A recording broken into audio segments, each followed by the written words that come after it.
Princess Vivian took place on a beautiful spring weather day. The ladies and gentlemen all gathered in the sacred hour. William and Vivian, will you be together for the rest of your lives? I protest! Huh? Oh, nothing. Don't be afraid. I protested because I wanted to say one more congratulations to that bride, who was an old best friend anyway. Princess, this... My dear friend, hope you too will be happy. Just one day. Huh? Oh, I hear the screams and scoldings of the princess, who has the most terrible appearance as well as attitude in the history of the miraculous kingdom. So what? These words I've learned by my heart. The fiancé married my best friend? Well, I thought there was nothing more embarrassing than that. Until I met him, the Cavalier Duncan, who was rewarded by the king for his great feat. Along with the gold, silver, and treasures, he got the glory of his life. And yet, he dares to deny me in front of all the guests? Again, I heard the mocking noise of me, the one who's abandoned. They think it's natural to be denied for being an ugly person. What have I done wrong? I don't want myself to be so ugly. Beyond the confines of endurance and the rumors that witches are evil and treacherous, I still come looking for her. Oh, the mighty witch, grant me the ability to make any man in the world be enchanted and miserable for me. Spell love? Exciting! It's not impossible, it's just limited magic. It can't affect true love, princess. I don't need true love anymore. Hold on. You don't need it. He'll show up sooner or later. When you meet him, you have to make him agree to marry you for 14 days. Otherwise... I know. What is the catch? I don't need gold or treasures. If you can't complete the mission, you will turn into a beast forever, guarding my bell towers, so... This game is too risky. I understand. But when I remembered the ironic laughter I've had, I gave up. Besides, if he was my faithful lover, 14 days would be enough for me to make him be mine. As soon as I left the witch's tower, the effect of spell love was very versatile. All the men I met, they were quickly sucked away. At first I enjoyed it very much. Too bad, after just a few days, I'm getting bored with those pesky people. What we really need is not a lot of people who love us with empty spells, but someone who loves us truly. And the day also comes, the day I meet the only one unaffected by spell love. Why you? It's crazy! Why can't it be me? But how? If I wasn't afraid to turn into a bell tower beast, I'd be ignoring someone like him, but... Alright, I'm scared. Since then, every day I do everything I can to seduce Duncan. Of course he's avoiding me rather than the comet. It's okay, I'm best at exertion. Cavalier's first day diary. I sent Duncan an invitation to my party. Another denial. For the first time it wasn't scary. Turned out the scary thing is that there come the second time, or even third time. Cavalier's second day diary. This time with more effort, I have to go crazy to find out what his interests are. What a boring man. He just practices with his sword all day. So I sacrificed my slumber. Woke up early with Duncan in training. It wasn't as easy as I thought, even though couldn't even lift the sword. The next day I didn't get any better. I even fell off my feet. Duncan had to take me home. Sweet, to thank that romantic moment, I had the maids panic because I myself joined the kitchen and made Duncan's favorite dish. What a good daughter. I almost gave my father a new kitchen. But the result wasn't really bad.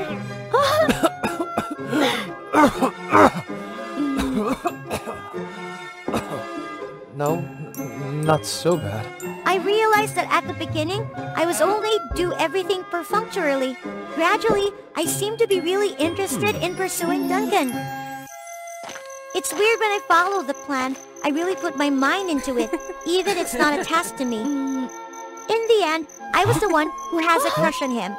In the end of the 14th day, I bet my last chance to once again ask Duncan to my party. Don't say anything.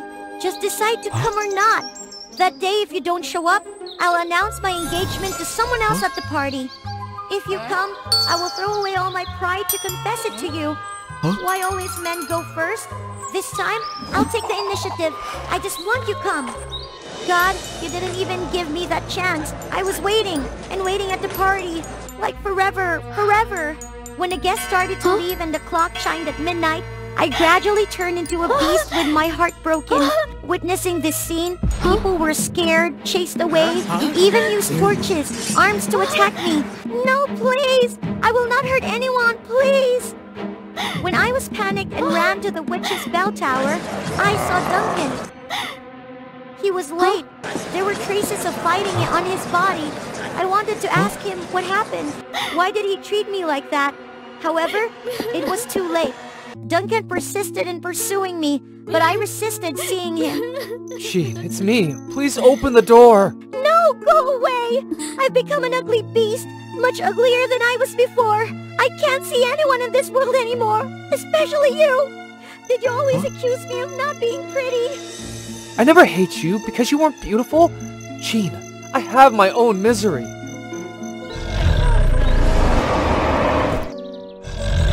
Dragon, do not harm the other! That girl suffered a big burn on her face because of saving me. So I vowed my whole life to make up for her. But after that day, I couldn't find any clues about her. Then, I also had to hurry to train and conquer. Until now, I had a chance to return to the capital. I rejected you by reason of my responsibility to the benefactor, not because you are not beautiful. That day, I hastily denied you in front of many people, and I really regretted it. Then I was quite surprised when you tried to approach me instead of being hostile. First, your deed annoyed me.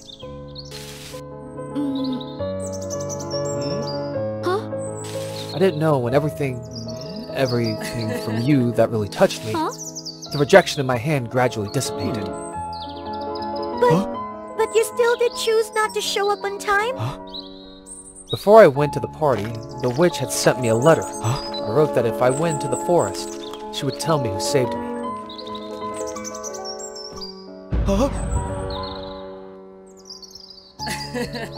I have fallen in love with you, so I can't spend my life making up for my benefactor anymore. However, I will still use another way to repay the old favor. When I arrived, there was only the devil crow, the witch's pet. It held back, made me late, broke my promise to you.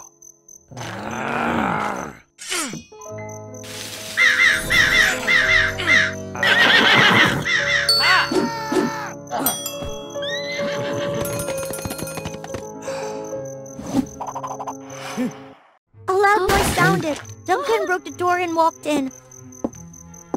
Go away! I'm gonna hurt you! I'm almost completely turned into a beast! Sheen, don't be afraid. I'm here. I will never leave. At that moment, the witch suddenly appeared.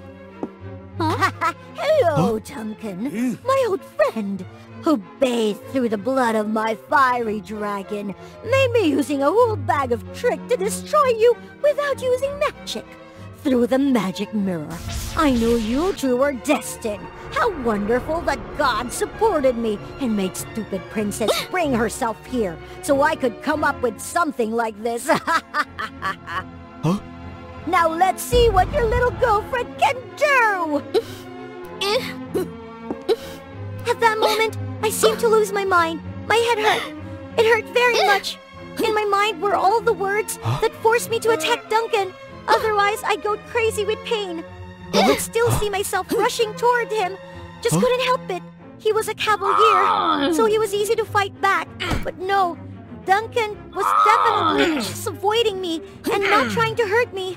I clearly saw the arm was raising, just wanting to lower it to take the life of someone we love. Sheen, I'm sorry. I didn't recognize you sooner. I love you. Ah! The emotion made my bestiality lessen. Taking the opportunity, Duncan snapped the knife in my hand and charged towards the witch. By the time the pain was completely gone, I woke up and Duncan was already with me. Duncan, are you alright? Witch, where's the witch? It's alright. I destroyed her. face! Don't look! Jean, you must have heard a lot, right? I love you no matter what you become. Whatever you look like. To prove his words, he gently placed a warm kiss on top of my ugly wound. Duncan recounted that the burn formed by the magical fire was now completely gone just after a flash. When I told him where the burn came from, and both strung up everything, it turned out that the girl Duncan's been looking for was me.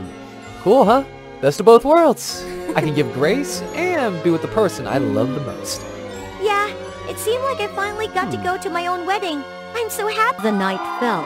The shimmering lights reflected on the surface of the pond created an atmosphere of mystery and beauty. For generations, the Swan tribe had mastered the art of ballet. No one could resist the graceful beauty and the pristine white wings of the swans as they danced in mesmerizing and flawless movements. Princess Chloe, the unique daughter of the king, was entrusted with the important task of inheriting the golden throne of the Swan tribe. To become the queen, Chloe had to defeat other talented candidates in the ballet competition right after her father's reign ended. Anyone could participate in the competition, but Chloe's royal family always won the first prize, never losing the throne to anyone else. Her father had high expectations for her, but unfortunately, Chloe was a playful, lazy, and often gave up easily. Subscribe to WOA Fairy Tales to follow the story. Since she was young, Chloe had heard about the extraordinary power of the Swan tribe. They had the ability to control magic when they danced, and the legendary dance of her family contained immense power. To achieve that, Chloe had to practice tirelessly every day, but the legendary dance was too difficult for her.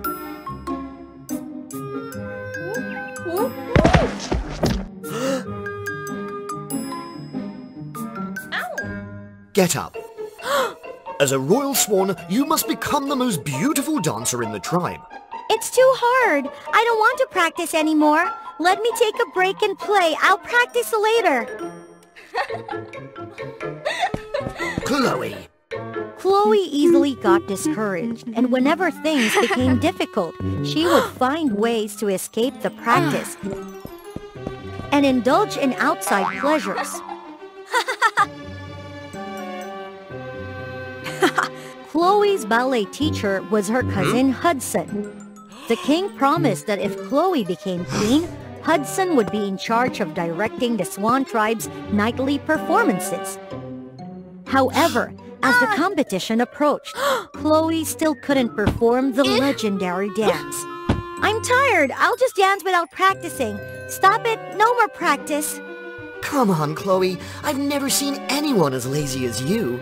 I'm so tired, Hudson. I wish someone could complete the competition for me, and I'll just become the queen. Hudson was worried that if things continued like this, Chloe wouldn't be able to win the competition. You're really out of mind. I have a plan. Bring a lot of money and come with me. Wow, Hudson, you're truly the smartest.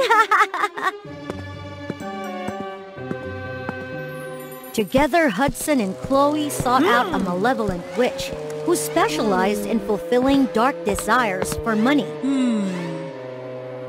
In short, I want someone incredibly talented to dance for me. Solve it quickly, old hag. Very well, lazy princess. This little item can help you with that. Pluck a feather and put it here.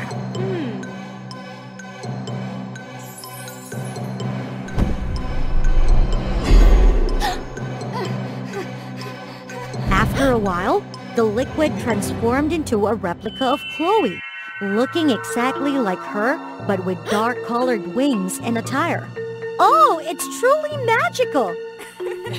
Indeed! She looks just like you in every detail.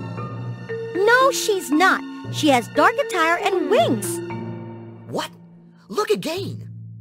Listen, I've taken your confident and talented self and created Night Swan from it. Only you can see her dark colors. Through dark magic, in the eyes of everyone else, she still has the same pristine white feathers as you. So that's how it is. Now you can replace Night Swan in the competition. And when you're done, use the larva jar to absorb her back in. Chloe spent the whole night talking to Night Swan, sharing her life and the people around her. Night Swan listened and memorized everything, mimicking Chloe's every word. The next day, Chloe secretly observed Night Swan. Under her father's watchful eyes, Night Swan performed a dance full of enchantment and mystery. Chloe's father couldn't hide his admiration and gave her a round of applause, something Chloe had never received before. You danced beautifully, Chloe. I'm very proud of you. Not only did she please Chloe's father, but she also earned the admiration of the entire Swan tribe. She was truly a priceless treasure of the royal family, something Chloe could never achieve. Chloe felt joyful and happy. Even the lazy ones have their own ways to succeed, don't they? Chloe spent her days playing, while Night Swan stayed behind to train with Hudson for the exquisite legendary dance. On the day of the competition, Chloe hid in a secluded corner and eagerly watched Night Swan perform. Her dance was extraordinary, delicate as the morning dew and enchanting.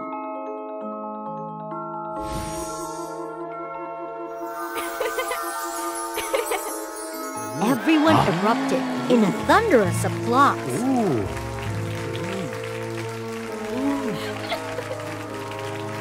Let's welcome our new Swan Queen, Chloe.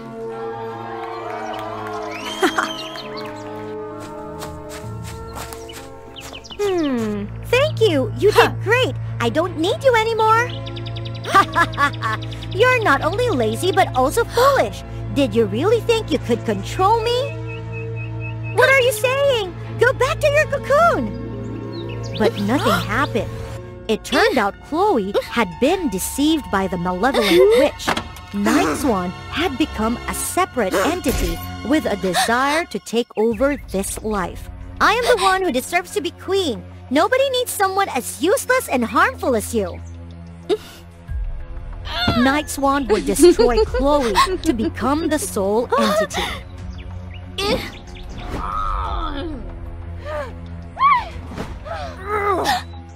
Give up, princess! Surrender your body to me! Never!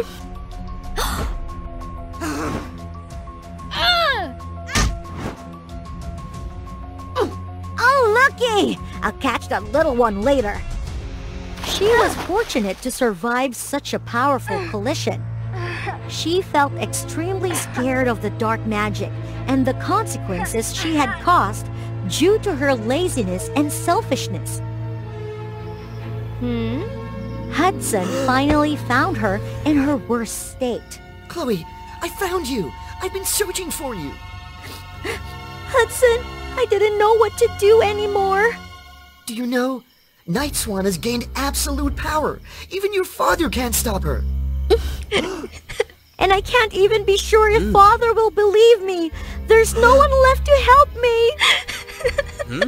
You are the only one who can save yourself. Stand up, Chloe. Determination ignited within Chloe like a burning torch amidst the storm. This time, she would truly change. I understand. Keep teaching me to dance, Hudson. I want to defeat Night Swan and reclaim my life. The two siblings went to a cottage in the forest and practiced ballet day and night. Her usual laziness was replaced by a determined gaze that was unafraid of challenges.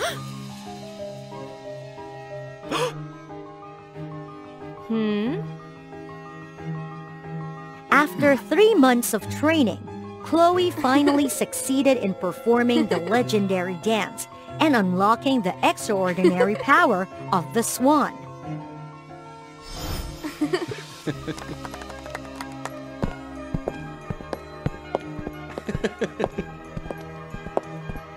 After ascending to the throne, Night Swan revealed her tyranny and cruelty. She wanted to conquer other kingdoms as well.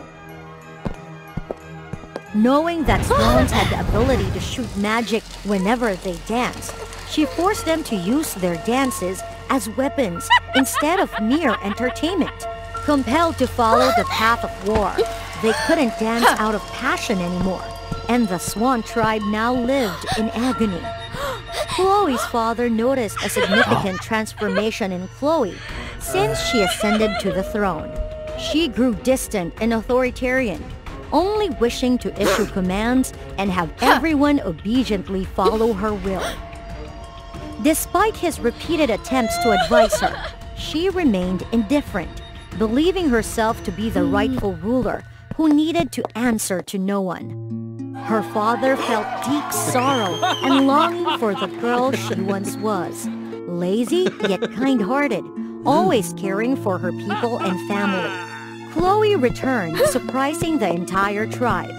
They couldn't comprehend how there were two identical figures before them. "I am the true princess. Release my people at once." "You are an imposter. I shall personally vanquish you." Melodic tunes filled the air as Chloe gracefully danced, moving with a gentle and ethereal elegance.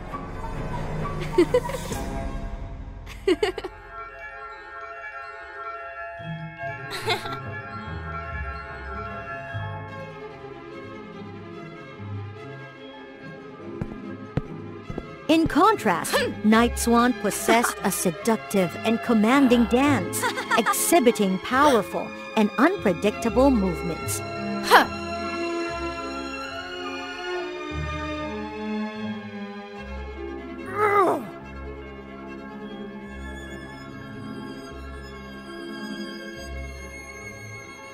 With a swift gesture, Night Swan unleashed a tremendous surge of energy towards Chloe. Chloe retaliated with a radiant beam of light. Yeah. She exerted all her strength, pulling Chloe closer, seeking to merge with her. Chloe found herself completely overpowered, unable to break free.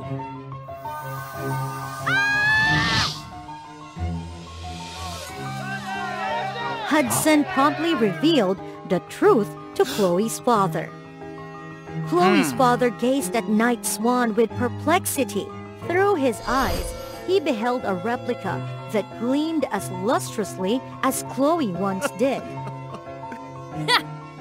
"Cease your deceitful words! Where are my soldiers? Take him away!" As Chloe delved into Night Swan's subconscious, she found herself entranced in a world of darkness and gloom. "I am defeated. Oh, if only I had heeded my father's words. I truly am the most wretched child."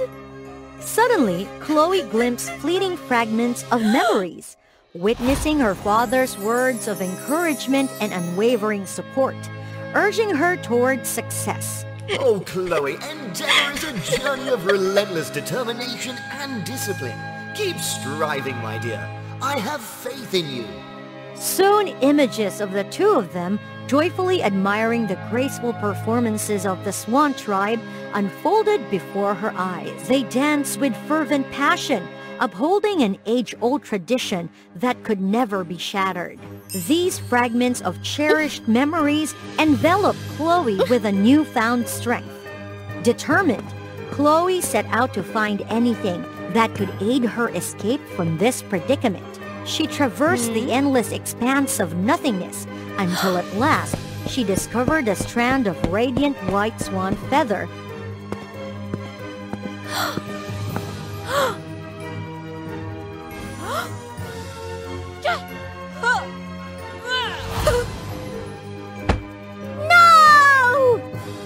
Everyone could now see her true form, adorned with ebony feathers. Chloe's escape was possible because she remained true to her original self, impervious to the replica forged through dark sorcery. Once the feather is obtained, the seal shall be broken and she can be vanquished.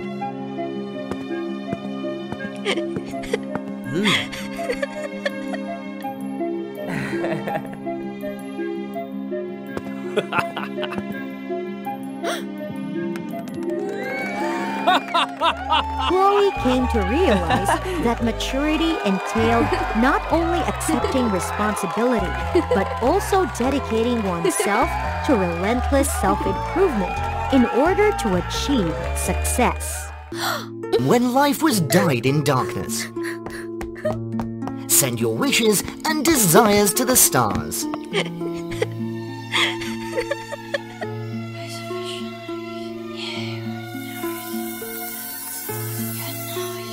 If you are sincere enough and accumulate enough merits, your wishes will be carried away by the wind and touch the sacred wish tree.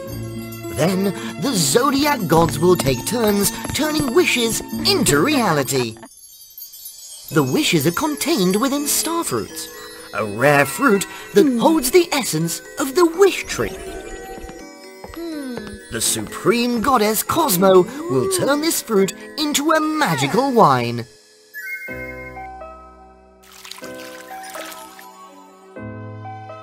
Which keeps her extraordinary power, nourishes the land and the zodiac gods. Let's explore the realm of fairy wishes by subscribing to the WOA Fairy Tale channel. The wish tree only bears fruit once every 10 years. And if you're not quick enough, your wishes will easily be taken away. The current head goddess is Capricorn, who is always quick and eager to claim as many wish tasks as possible from the starfruits. On the other hand, Pisces is a goddess who is always laughed at for being clumsy and slow. People look down on her because she only knows how to create illusions. Very dreamy and doesn't contribute much to granting wishes. Because she hasn't fulfilled any wishes, her constellation symbol doesn't even appear in the sky of this land. Oh no, I overslept! Today's the day the wish tree bears fruit! When Pisces arrives, almost all the wish tasks have been taken. Only 2 starfruits are left hanging on the tree. Great! This fruit is mine! Stay away! Come on, you don't have to be so aggressive. If you overslept, don't demand anything. There's still 1 fruit left. Hurry up and take it, Pisces. Yeah, take it quickly. There seems to be something wrong with this starfruit. Pisces realizes that this is a wrong wish.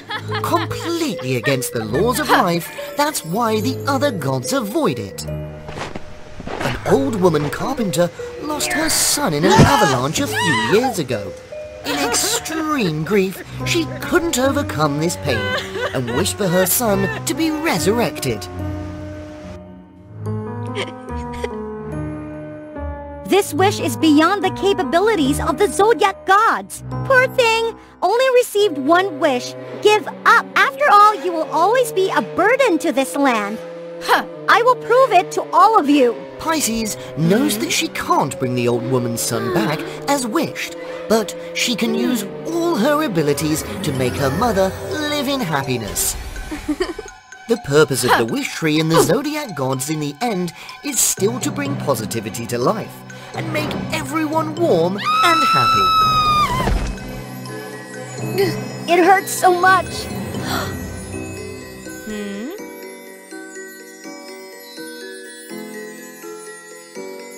Here is the old woman's house.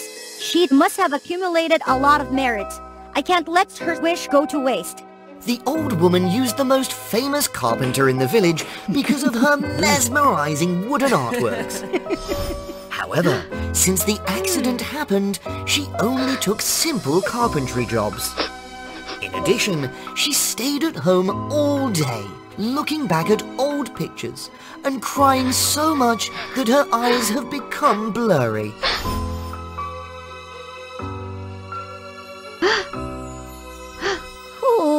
Who are you? Oh, a goddess.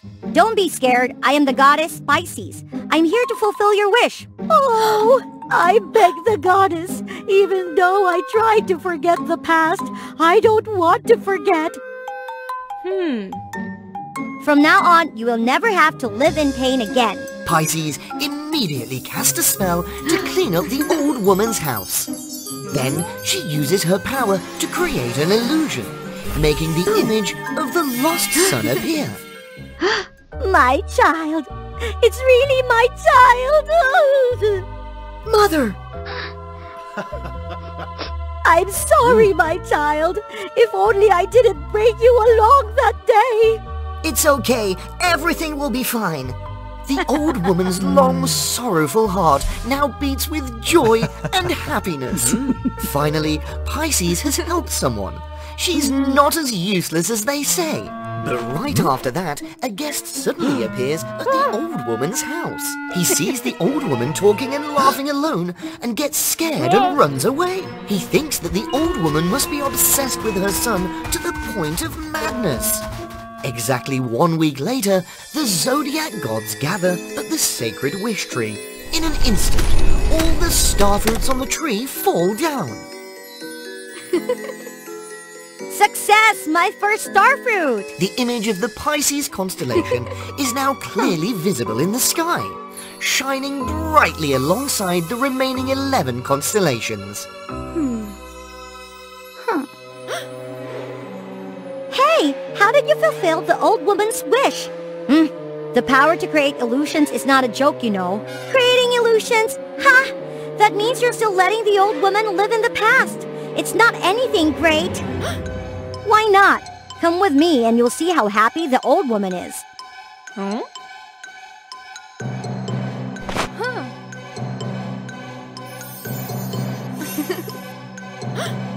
But unexpectedly, the old woman's cottage is now crowded and chaotic. Villagers rush into the house, and some doctors believe that she has a mental illness and try to force her to take medication. The old woman spends her days muttering to herself and refuses to do any work. I'm not crazy. Look, everyone. My child is here. You should be happy for me. Unable to convince the old woman, the villagers give up in frustration. But at least the old woman met her son again. Ha! This starfruit doesn't count anymore because it brings negative results. Slowly realizing her mistake, but just like the old woman, Pisces doesn't want to face the truth. No, this starfruit is mine. I tried so hard to get one. Stop being stubborn! Give me the starfruit! As they both approach the realm of the star, Pisces casts a spell that traps Capricorn in a storm cloud. Pisces' magic only manages to hold Capricorn for a few minutes, but it's enough time for her to show off her achievement to the goddess Cosmo. Goddess Cosmo, this is my first starfruit. I offer it to you, goddess. Well done, Pisces. Keep up the good work. Yes, ma'am. Pisces' heart beats rapidly. She feels the pain, but also the excitement, as she looks at the goddess Cosmo, slowly turning the starfruits into sacred wine. This wine is unusually delicious. But just as Capricorn predicted, that starfruit spoiled Cosmo's wine. What in the world is this? Her eyes widen, but this time they have turned deep black. Goddess Cosmo roars in a frenzy. She begins transforming into strange forms. The Zodiac gods quickly join forces to restrain the raging Cosmo. Oh no, it's all my fault. The negative wish brought negative consequences, and it tainted itself. The restraint magic gradually loses its effect, and Cosmo starts destroying everything. Grand architectural structures on the clouds collapse. Colorful flower gardens are shattered. Oh my god! Pisces! Can't you see? You need to fix this mess! I told you already! Help me! What should I do now? The only way to subdue Cosmo Goddess is to find a way to change the situation, to turn the harmful wish into something useful. That's right. I know what to do. Thank you. Hurry! Pisces quickly flies down to the old woman's house. The house is now in ruins, dirty, and the old woman is still happily talking to the illusions she created. I'm truly sorry. My child! Please bring my child back! It's time for you to learn to face reality, instead of living in the illusions of the past. It's impossible! Please, my goddess! Follow me. I will let you bid farewell to your child one last time. Using poison to counter poison, Pisces casts a spell for the old woman to see one final illusion. But this time, it's in a vibrant and colorful heavenly garden. Mother! After all this time, you're still here, my child? Yes, I have crossed over to the other world, and I'm living a very happy life. Mother, you must also live a happy life. Continue to create magnificent wooden artworks, and help the people around you. When your time comes to an end, I will welcome you in the heavenly garden, and we will be together. I understand now. I will always love you, no matter where you are. In a loving embrace, the old woman's heart finally lets go of the past, determined to live the remaining years to the fullest.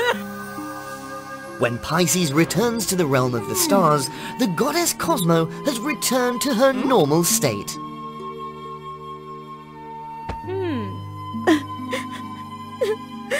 My goddess, I apologize to you. If only I wasn't so stubborn. It's okay, stop crying. Even though you caused this, you also found a way to save me. You're more talented than you think, Pisces. Yeah, I admit your ability to create illusions is impressive. That's right.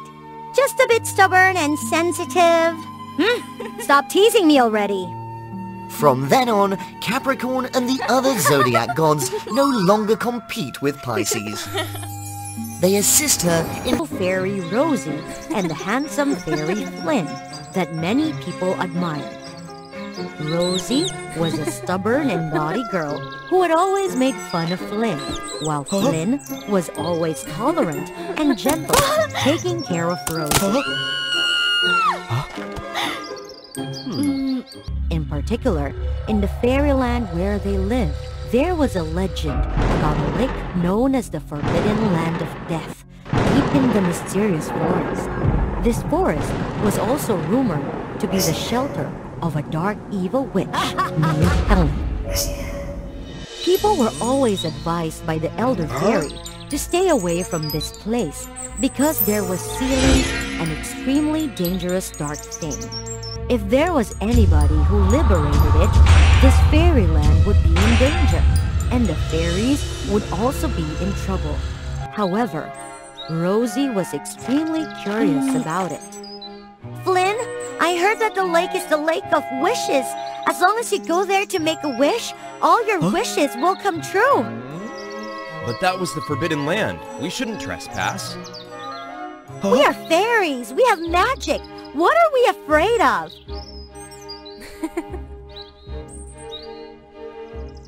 I want to go there to make a wish for our love. Then Rosie took Flynn's hand and pulled him to the door of the mysterious forest. Flynn worried and stopped Rosie.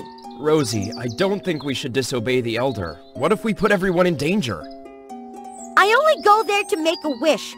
I won't cause any danger. If you don't come with me, I will go alone. After that, Rosie ran away and walked through the door of the forest. Flynn worried and hurried to chase her. As soon as they walked through the forest, both of them were dumbfounded. In front of them was a wonderfully brilliant and sparkling scene. Oh, how beautiful this place is!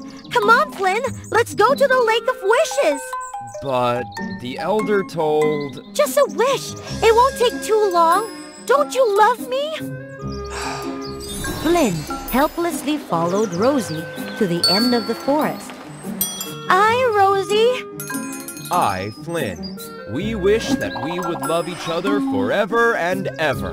When their hands just touched the water surface, a black vortex rose from the bottom of the lake, bringing a terrible laugh. Finally, I'm freed! Suddenly, the forest became dark. Black smoke spread, and the witch with a sinister face appeared. Who are you? Where did you come from? Me?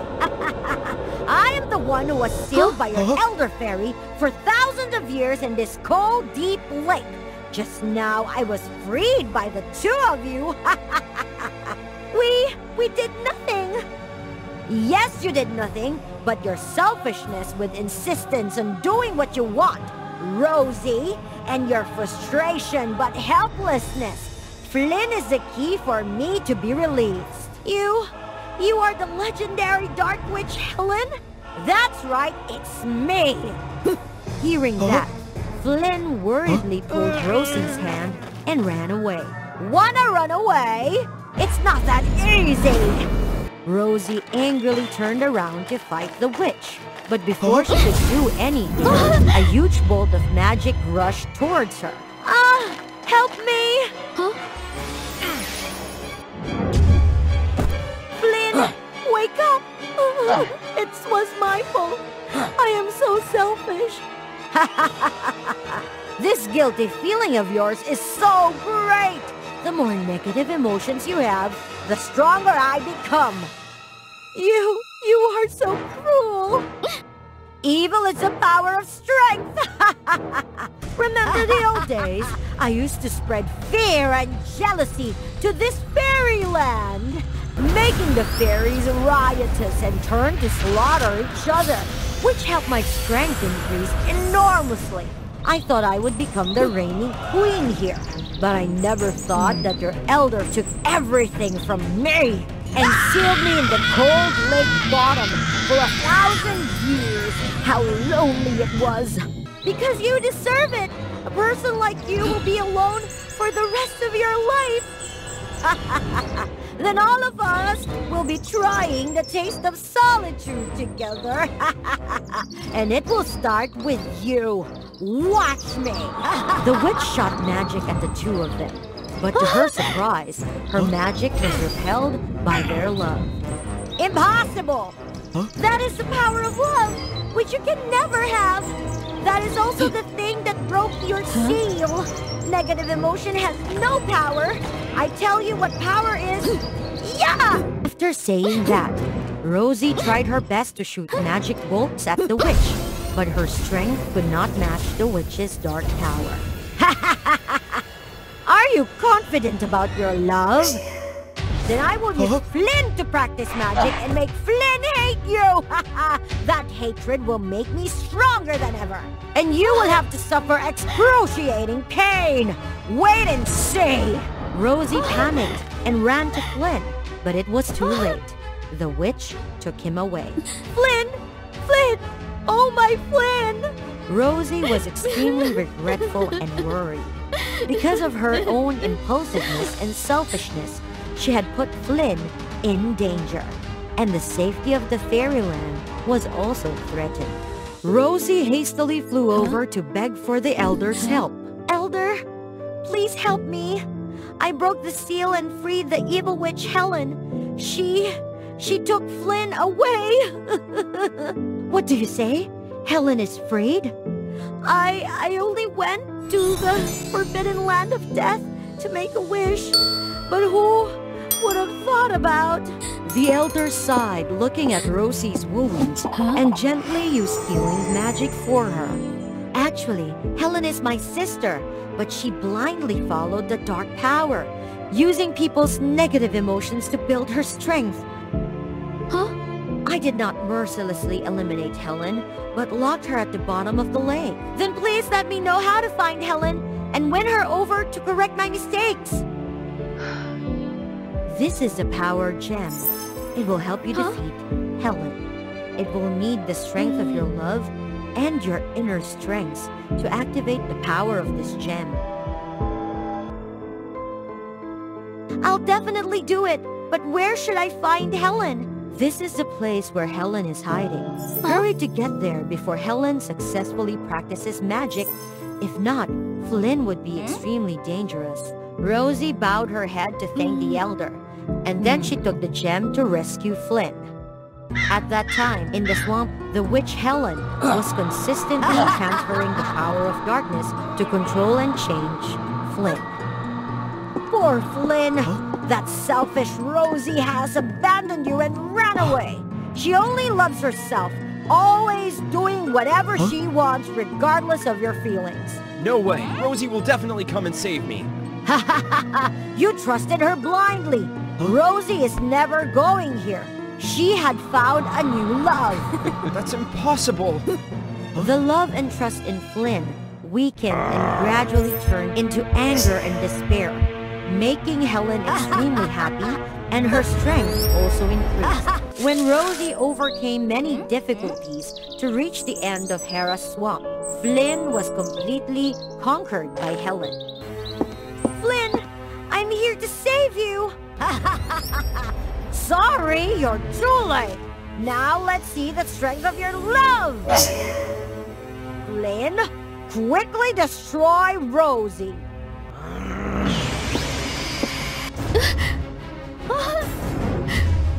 How does it feel to be destroyed by the person you love, Roxy? No way! Flynn, please look at me! I'm Rosie, the one you love! Flynn! Flynn, please look at me! Just once! Despite Rosie screaming in vain, Flynn's eyes were still lifeless. The magic gem in Rosie's body fell to the ground. She quickly grabbed the gem and shone it at the witch. The bright light from the gem scared the witch. She fired spells at Flynn and controlled him. Rosie, please throw the gem away. It hurts me. It hurts!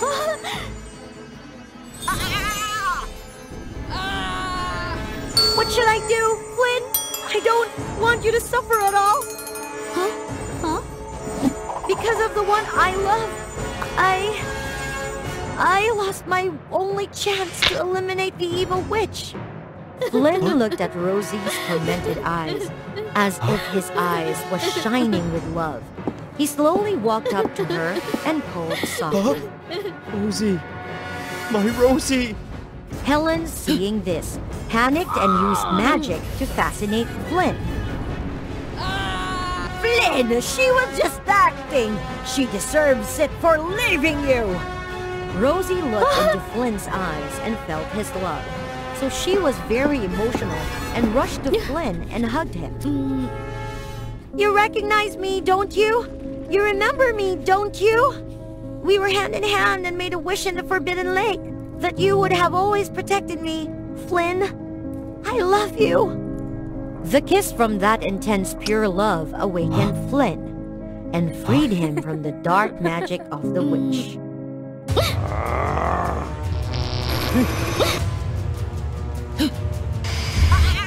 Helen got up and used all her strength to shoot magic at the two of them. But their love created an incomparable power that blocked all spells. The broken gem was also healed by the power of Flynn and Rosie's love, and then shone with a dazzling light that burned Helen in an instant.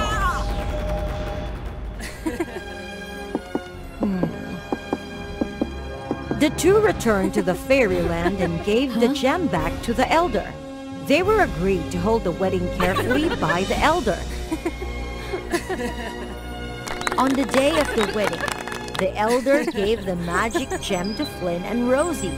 500 years ago in Dreamland, a realm where magical creatures once thrived, a great devastation occurred. After a fierce battle with the Raven clan, the Raven King sought to kidnap the precious fairy alchemist, mercilessly slaughtering wherever he went. In the end, the Flower Fairy clan had to sacrifice half of their kin to steal away the Raven King. Since then, the chief of the Floral Fairy clan was honored as the ruler of the island. However, the Raven King's imprisonment is merely temporary. Given a day of sufficient strength, he can break free completely. And that day finally arrived. In an instant, the beauty of Dreamland vanished. You have shattered my family, and now it's time for you to pay. Mother of Floral Fairy Peony entrusted all of their flower spirit, the essence of their magic power, to her daughter. This was to protect her and send her back to the past 500 years ago. The fusion resulted in the sacrifice of all the floral fairies. Peony carried a great responsibility to defeat the Raven King before he succumbed to darkness. Peony lost all her strength and was severely wounded, falling into the human world.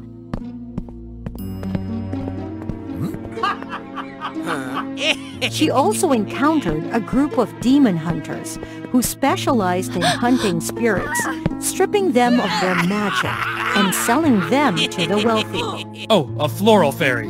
How about surrendering yourself to us humans now? Release me at once! Peony was completely drained, feeling helpless and shedding tears. And at her most desperate moment, Ryan appeared. It's you again, you little fool! Go away! Ryan had always been slow and clumsy since birth. He had a large body, but a mind no different from a 10-year-old child. Whenever he had the chance, Ryan secretly tried to release the prey of the demon hunters. That's why he was always despised.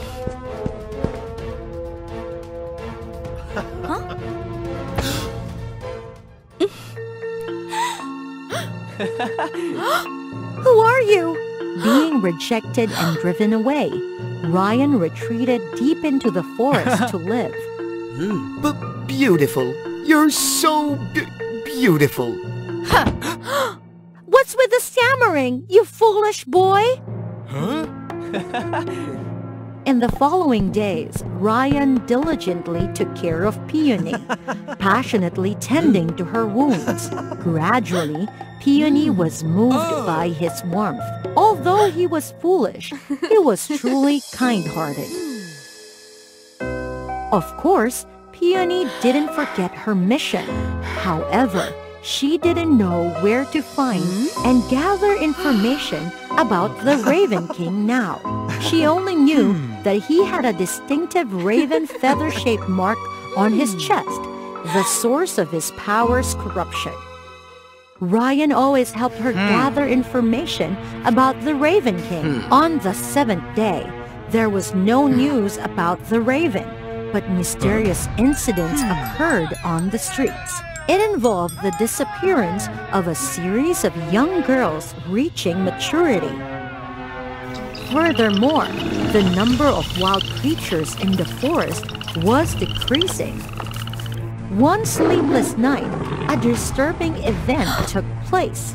Something's wrong! Let's go, Ryan!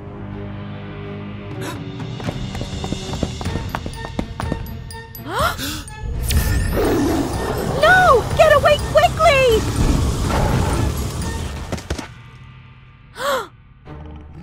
The mark on the tiger's forehead. I saw it at the crime scenes. There are many rumors that in order to gain more power, the Raven King took the lives of many young girls and wild animals to refine his elixirs. This must be connected to him. However, with her current power, she would struggle to oppose him. When her magical power was restored, Peony bid farewell to Ryan and decided to go to Dreamland to find the clan chief. At that time, her floral clan was not yet the most powerful. In terms of hierarchy, he was her grandfather. Nonsense. Time cannot be reversed. And are you truly a floral fairy? Everything I've said is the truth. The clan chief's attitude changed, and he immediately welcomed her into the flower clan. Peony was treated as a true princess according to the standards of that era. Day and night, she worked with the clan chief to find a way to defeat the Raven King. She also contributed her magical power to strengthen the flower army. Things changed one day. Help me!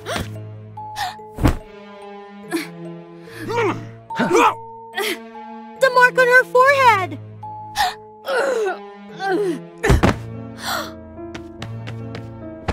Please save me! The floral goddess will take away my soul to refine his elixirs! Ah!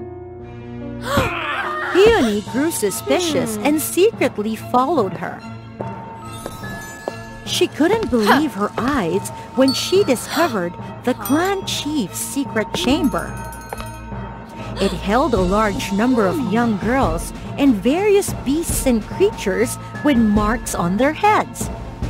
The mastermind behind it all was her grandfather, not the Raven King at all. The destruction of Dreamland was also due to false accusations and the loss of his family. It's all deception!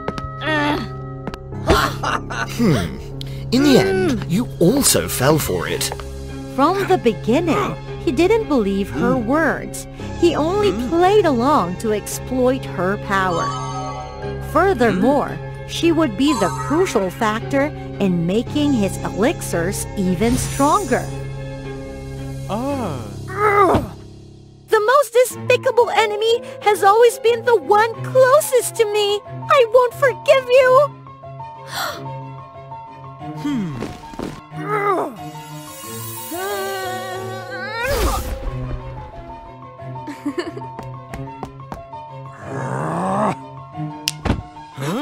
Get her quickly!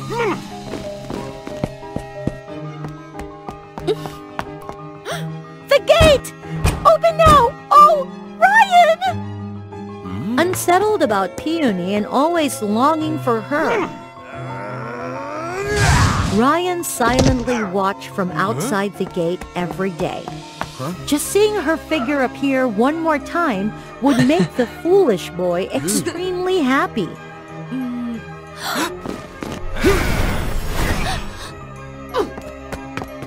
When Ryan saw Peony being attacked by floral soldiers, he didn't hesitate and immediately stepped forward to protect her. Don't touch Peony! You're just a weak mortal! You could lose your life! No! Peony was filled with pain and madness, seeing that fragile figure collapse. Don't cry, milady. You fool! How can you still speak at a time like this? Suddenly, a raven feather emerged from Ryan's chest, glowing brightly. A raven feather! Could it be that Ryan is... The surge of powerful magic transformed Ryan into the Raven King of legends.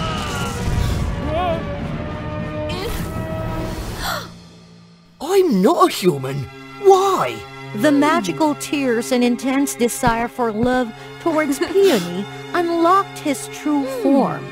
Peony realized that she was the reason behind Ryan's corruption 500 years ago. Perhaps in the past, she had to leave, leading Ryan to seek revenge obsessively. Ryan, I really don't know what to do anymore. If she found a way to defeat the chief, it would mean the end of descendants like her, and the Floral clan would be wiped out. However, if she let him continue his actions unchecked, a terrible catastrophe would befall Dreamland. The inevitable battle among her, Ryan, and the chief was unavoidable. But as long as Peony remained safe, Ryan wouldn't be able to fully unleash his power to defeat the chief. For that to happen, even if it pained her greatly, she had to disappear. She needed to find a reason to keep Ryan staying temporarily. Heartbroken, she reluctantly returned to meet the chief. For the future of our clan, I'm willing to give up all my magical powers for you to take over Dreamland. Excellent! Finally you understand!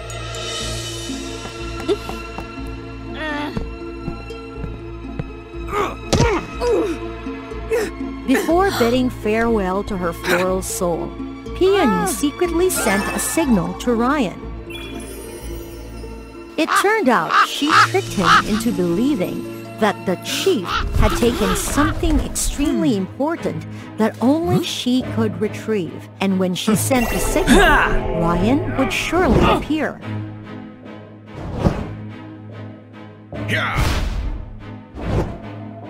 When Ryan arrived, Peony had already retrieved her floral soul. There was one thing the chief didn't anticipate. Peony's flower soul was mixed with the magic of other floral spirits, giving her tremendous power. Entering the battle meant that she could once again travel through time, return to the future, and create a tremendous explosion, destroying everything the chief had collected. You traitor! You must defeat the evil! My departure is voluntary! Dreamland is innocent! Don't seek blind revenge! Wait, milady! Wait for me! We will meet again! When she opened her eyes, Peony found everything unfamiliar. Dreamland's scenery remained as beautiful as before the destruction. Peony hurriedly went to the main palace, where the history of the entire region was kept. 500 years ago, the cruel and wicked chief of the Floral clan was defeated by a hero named Ryan. After the battle, Ryan was gravely injured and his body was preserved and treated. The succeeding chief of the Floral clan redeemed himself by providing magical power for 500 years to protect and nurture the hero's body, awaiting his awakening. Although they no longer held the position of island rulers, the Floral clan still made significant contributions to the prosperity of the entire region. Peony knew that it was a bell signaling something.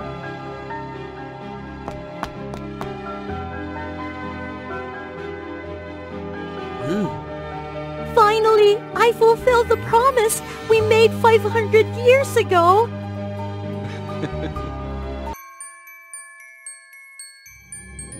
Stop that prank immediately.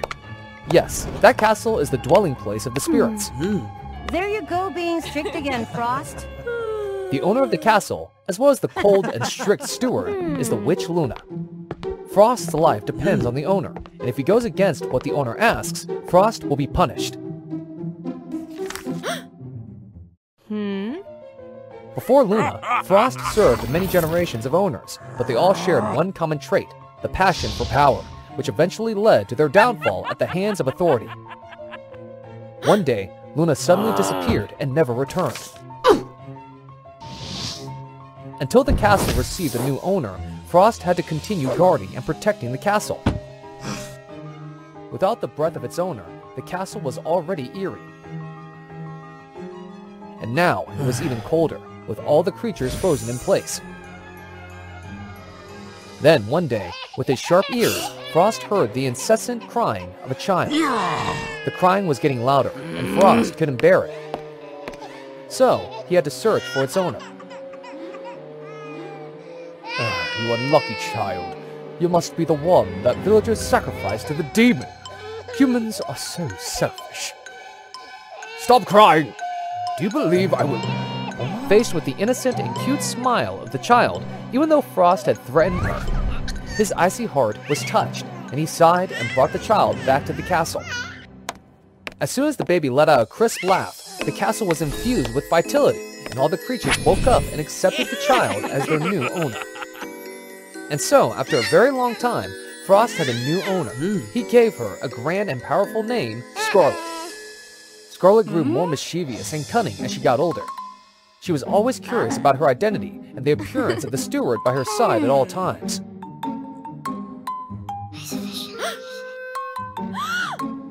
No, you can't do that. If Mr. Frost finds out, he won't let it go. Frost again. It's all right, I assure you. Assure me of what, Miss Scarlet? I assure you that today I will read my books diligently without playing or fooling around. Despite being very caring and protective towards Scarlet, Frost did not agree to let her have her freedom. Give up that plan, miss. You can't escape from here.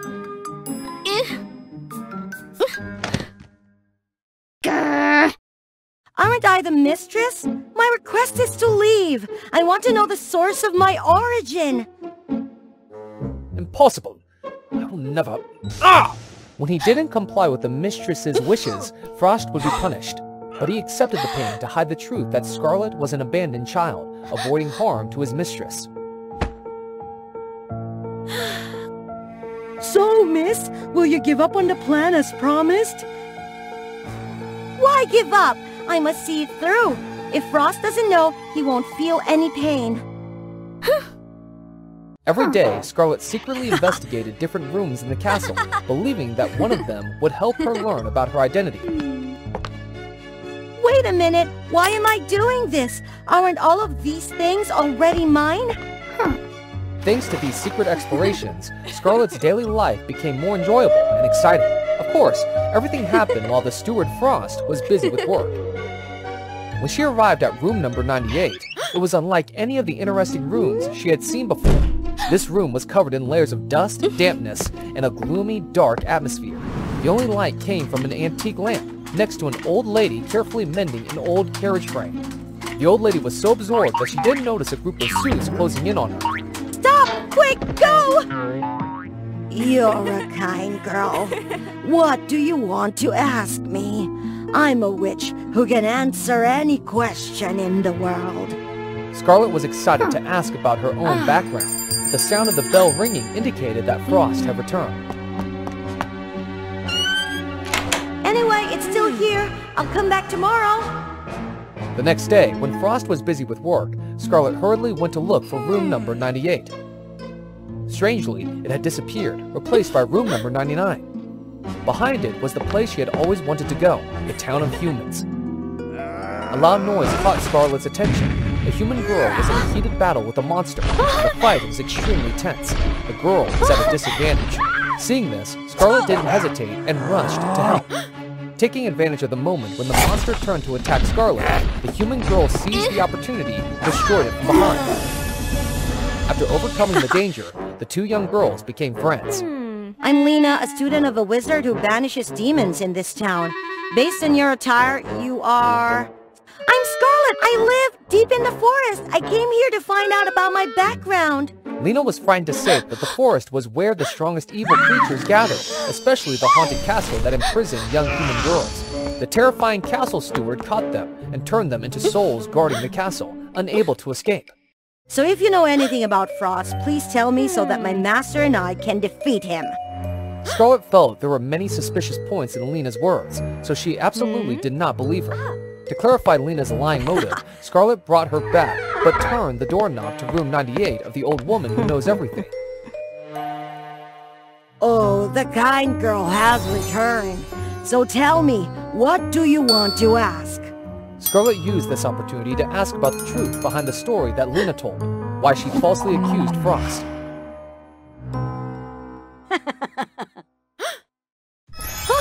The story goes that the witch Luna, the former owner of the castle, had a sister named Lena. As Luna did well, she became the owner of the wealthy and dark castle, while Lena, with her bad nature, lived in poverty. She was not content, so she trained in dark magic day and night to defeat Luna, taking everything from her sister. The day finally came when she defeated her sister, stole her face, and pretended to be her to gain the castle's power.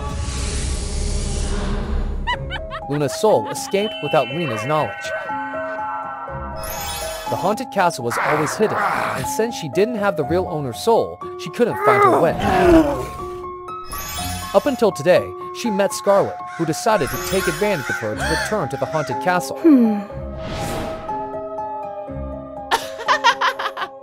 As the story concluded, the old lady vanished.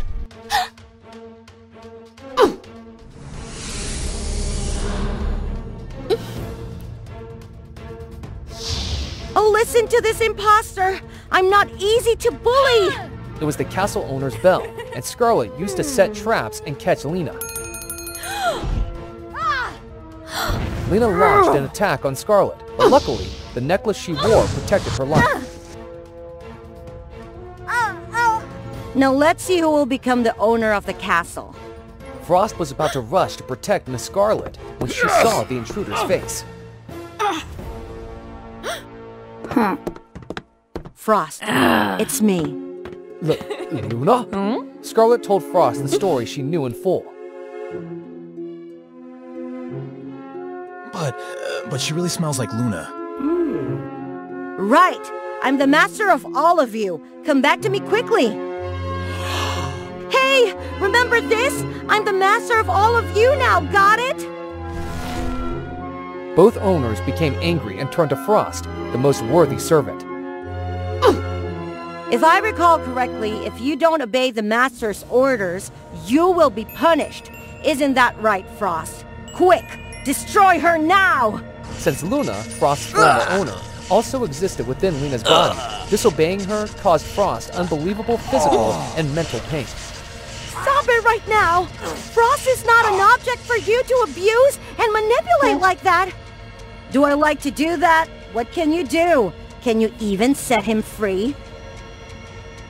Are you crazy? Don't you want supreme power anymore? The owner of this castle has the ability to release her servant, but it has never been done before because it would weaken their ultimate power, which they want to maintain.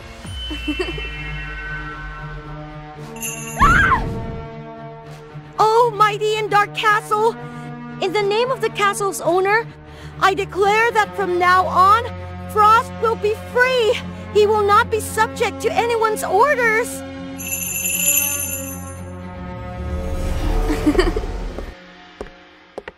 Don't you need power?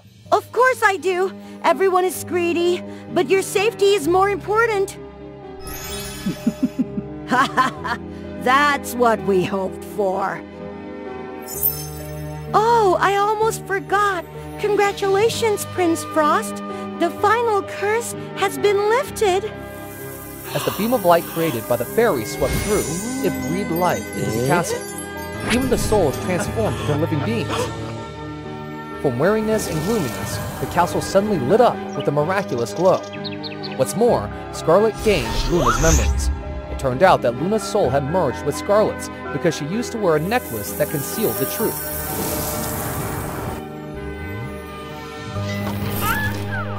Amidst the castle's colorful transformation, Frost, the steward, was no exception. Formerly a prince and owner of this castle, his arrogant nature inadvertently led to his punishment by a fairy who made him serve others as a steward. Finally, a voluntary owner has freed you, my dear Frost. All thanks to you, Scarlet. Oh, wait. Luna, I mean. No way! I will always be your mischievous Scarlet, giving you a headache. Do you hear that? That sacred word. Your! She belongs to him!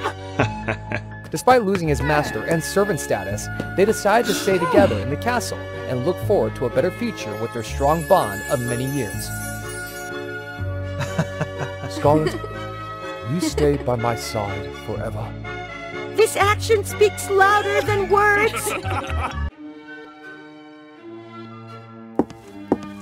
Oh, this statue is too scary, Arlen. It's really ugly. That is the beauty of sculptural art, Cynthia. Whether it's an object or a person, each has its own beauty. Do you all think the same?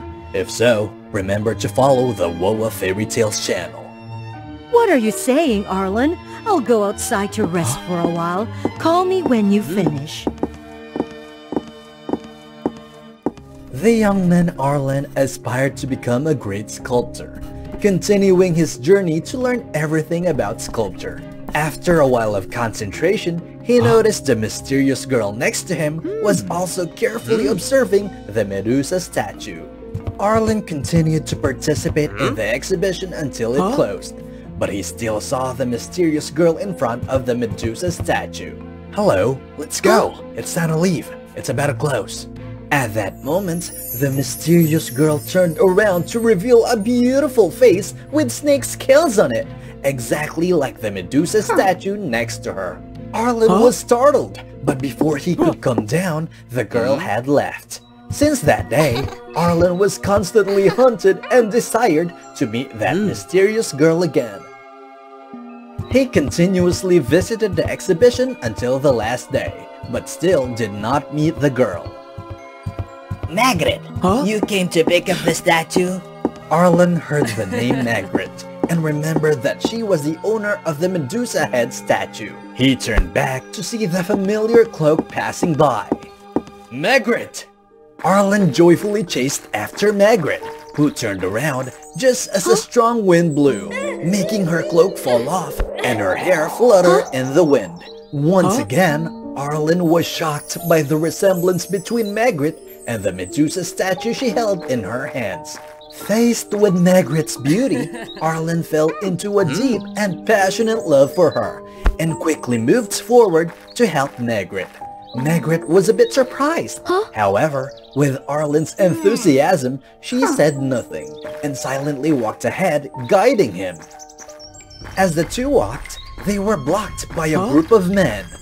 Margaret, don't even think about running away. Arlen, not understanding what was happening, saw the men rushing towards Margaret. So, he rushed forward to protect her and was beaten unconscious.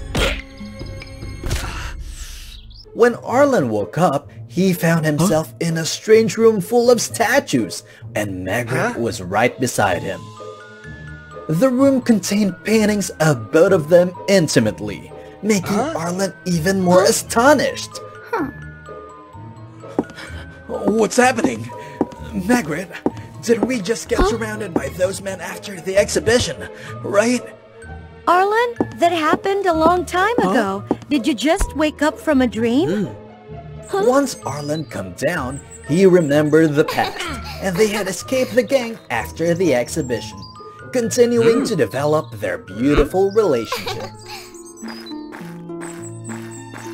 Although Margaret was a stunning beauty to Arlen, people kept away from her because of the snake scales, making her look different. So, Margaret lived a secluded life, avoiding contact with others. Up until that moment, she had lived alone and self-sufficiently with the money she earned from the sculptures her mother left. The sculptures left by Margaret's mother were incredibly sharp, making Arlen eager to study the models and providing a reason to visit the beautiful Margaret. Therefore, Arlen often went to Margaret's house to practice diligently, quickly progressing in each line, creating many lovely artworks. He even had a piece display that many people admired. The reputation of the young and talented sculptor Arlen became more widely known. In those moments, Margaret could only silently support Arlen. Arlen wanted her to be comfortable like a normal person, so he decided to seek out his witch friend Cynthia. Cynthia, please help the one I love. Her face has these snake scales. Do you have any way to make them disappear? Cynthia had secretly liked Arlen for a long time, so she felt annoyed and jealous when she found out he had a girlfriend. Fine, Arlen, but be careful. I heard that the descendants of Medusa are hiding after Medusa's head was chopped off. Who knows? Margaret might be the descendant of Medusa. Huh? Don't talk nonsense. Call me when you finish making the potion. Cynthia quickly prepared the potion and gave it to Arlen. Overjoyed, he quickly returned to find Margaret everywhere, but couldn't find her. At that moment, Arlen heard a loud scream outside and rushed to see. Arlen quickly ran out and saw that Cynthia had followed him and discovered a secret underground chamber. Both went down and saw many statues of terrified people. What shocked Arlen was that the men who had attacked him and Margaret the day before were also there. These statues are too realistic, like people were turned into stone. What are you two doing? Huh? It's you! You are the descendant of Medusa! Faced with Cynthia's proclamation, Arlen expected that Margaret would object, but she stood there as if she had just been discovered with a horrible secret. It turned out that Margaret was indeed the daughter with the bloodline of Medusa. The statues below were the victims she had turned to stone. The revealed truth made Arlen angry, feeling deceived, so he left. Margaret tried to stop him, but because she couldn't control her emotions, a part of Arlen's hand turned to stone. Cynthia cunningly quickly threw a poisonous concoction she had prepared onto Margaret, turning her hair into terrifying stone snakes. This monstrous form of Margaret horrified Arlen, causing him to run away and leave his beloved one desperate in the dark chamber. Margaret, rejected by her loved one and becoming ugly, no longer cared about everything around her. But Cynthia did not let her alone. She spread the news everywhere that Margaret was the descendant of Medusa, causing the villagers to be frightened and worried, attacking Margaret's residence every day. Arlen, witnessing the angry crowd, still felt pity for his beloved, so he stood up to stop everyone. But beyond expectations, the villagers attacked Arlen as well. Arlen is protecting Medusa's daughter. His artworks are undoubtedly created by that descendant who turned him into stone. Seeing Arlen being tortured, Margaret also felt heartbroken and ran out, using her terrifying appearance to threaten the villagers. Monster! You made Arlen unable to sculpt, and now you've caused trouble for him. Everyone, don't be afraid. She can only turn others into stone by touching them. Hearing this, the villagers continued to attack Margaret, not giving her a way to retreat. But once again, Arlen appeared to protect her, pushing back and preventing people from approaching her. Alone, Arlen couldn't stop the angry crowd, making him unable to resist any longer.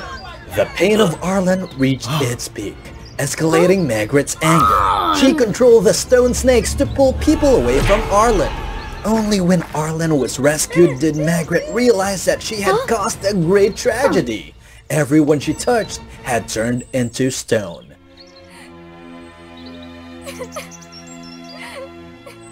Margaret, your sins are too serious. Now, to save everyone, sacrifice yourself so I can use your blood to create a potion to rescue everyone, including Arlen. In desperation, Margaret chose this method, hoping to save Arlen. Goodbye, Arlen. I hope you recover quickly.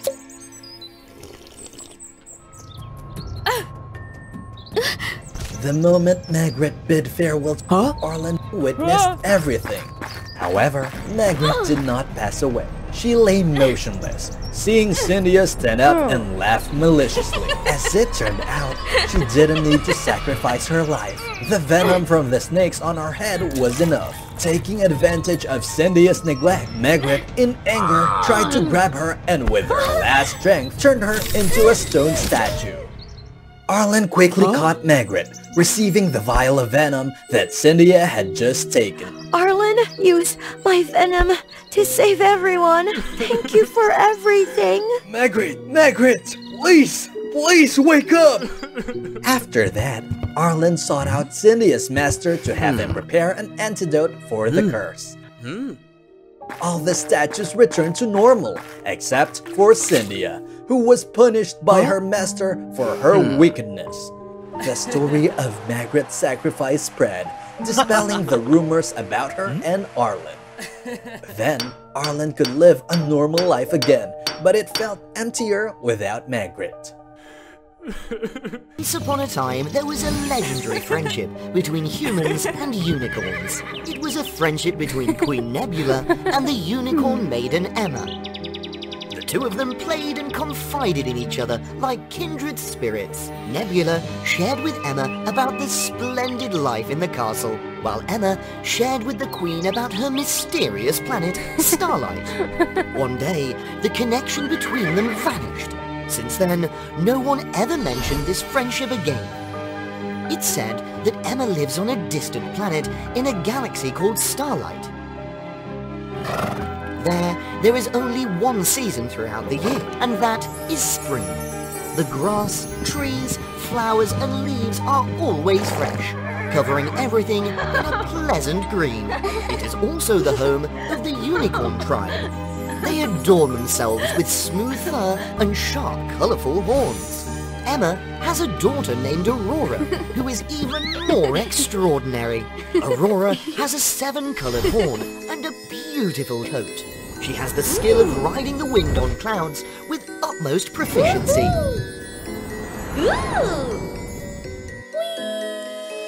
This is what worries Emma deeply. Aurora, on the night of the fullest moon, you must leave here. Why is that, Mother? Emma could only embrace Aurora and cry. The fateful day finally arrived. As Emma led Aurora out of the house, a group of unfamiliar unicorns attacked. Run quickly! Emma and Aurora ran to the edge of the abyss, the boundary between Starlight and Earth. They looked at each other and made a determined leap into the chasm. As Emma prepared to jump, she was suddenly struck by the unicorn's enchantment. With no other choice, Aurora's mother fought with all her might to protect her.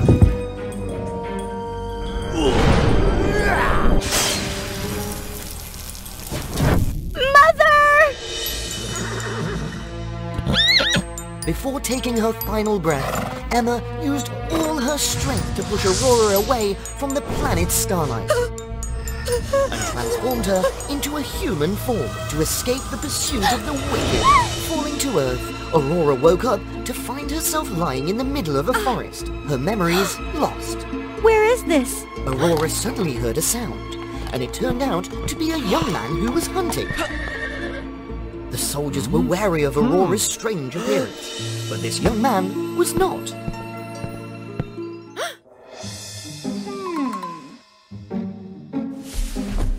I am Liam, the prince of this kingdom.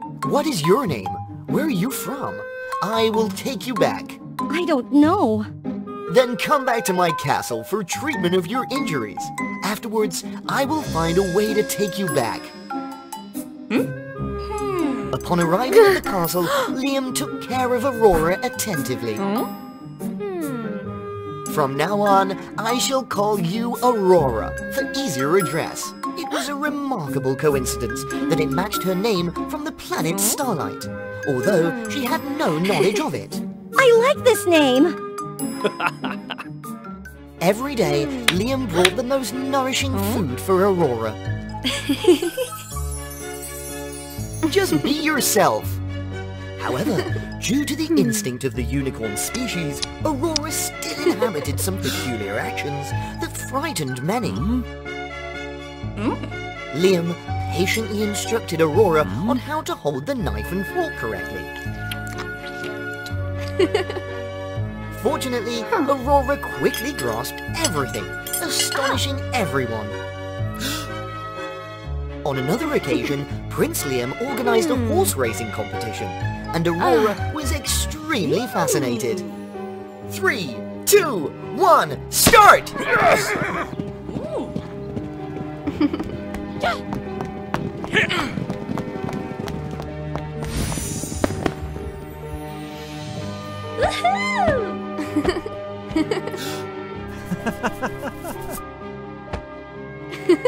Aurora, let me teach you how to ride a horse. Hold on to this rein. Let's go! The two ventured into the forest, enjoying the scenery and engaging in cheerful conversation. Aurora realized that her heart raced with excitement when she was by Liam's side, and Liam felt the same. Aurora, let me stay by your side and take care of you. Aurora was surprised by the sudden proposal from Prince Liam, but deep in her heart, she silently accepted that love. However, something urged Aurora in her mind that she could not belong to this earth. Every night when Aurora fell into a deep sleep, she often had nightmares. Aurora woke up abruptly, tears streaming from her eyes. Why am I crying? What does that planet have to do with me? Who is that suffering woman? Aurora thought for a moment and decided to find the answers. She recorded all the information and images she saw in her dreams. Every day, she would take them out and read in hopes of recalling something. On a beautiful day, Aurora took a walk in the forest and came across an old horse being surrounded by a group of hunters. Without hesitation, Aurora quickly rushed to protect the horse. Involuntarily, Aurora's lost memories appeared before her. Through the invisible threads connecting all species, those memories were awakened. Everything was vivid and pure. Aurora remembered everything, her roots and origins. I must return to the planet Starlight once more to find the one who harmed my mother. Immediately, Aurora revealed everything to Prince Liam, how she had regained all her memories. Liam's face changed suddenly, and he appeared worried. Do not worry, I will find every way to help you return. That night, while Aurora was tossing and turning, she saw Prince Liam entering the room. What is the prince planning to do? What are you doing? Are you planning to take my horn so I can never return to my planet? I will never forgive you! Aurora didn't allow Liam to explain. She wiped away her tears and ran straight out of the castle, heading towards the forest. Above the full moon shone its light directly onto Aurora. She ran and stretched her neck, suddenly transforming into her unicorn form. Aurora approached a mountain peak, leaped up onto a cloud, and flew straight back to the planet Starlight. As soon as Aurora set foot on her beloved planet, she was attacked by a group of unicorns. Finally, you have returned! Ha ha ha ha ha! Capture her for me! In a dark room, Aurora sat and wept uncontrollably. Suddenly, Liam's voice spoke up. Aurora, Aurora! Liam had followed Aurora and clung onto the cloud to accompany her back here. The Unicorn Lord wants to capture you as a sacrifice to the divine spirits. A sacrifice to the divine spirits? In the past, your mother and mine were close friends. They met regularly. When your mother became pregnant, she came to my mother for help. The child I'm carrying would bring misfortune to the planet. On the night of the fullest moon, the child had to become a sacrifice to dispel the ill fate. Nebula, please help me protect this child. Never let it return to that dangerous place. After that, my mother was secretly discovered by the Unicorn Lord and forbidden from coming to Earth. My mother anxiously awaited news of your arrival, fearing for your health.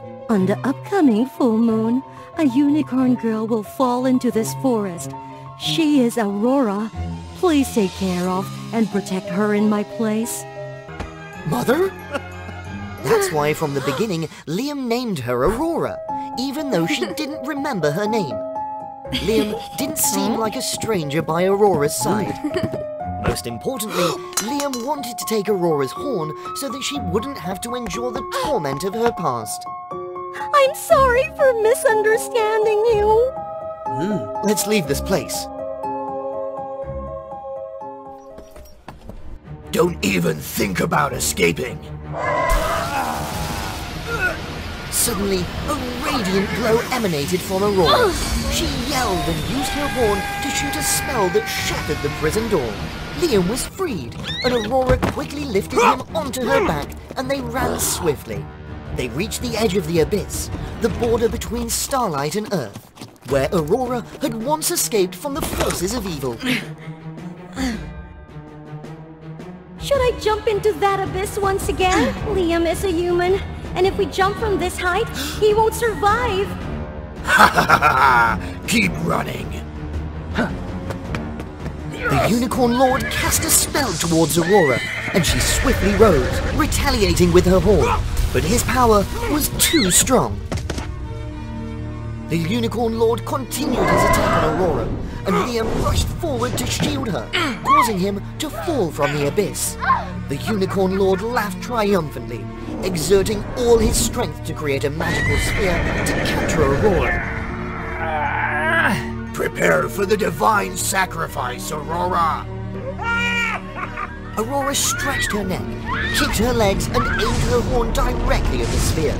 Suddenly, the magical sphere cracked, and all the magic burst out, reversing its effect on the Unicorn Lord, causing him to disintegrate.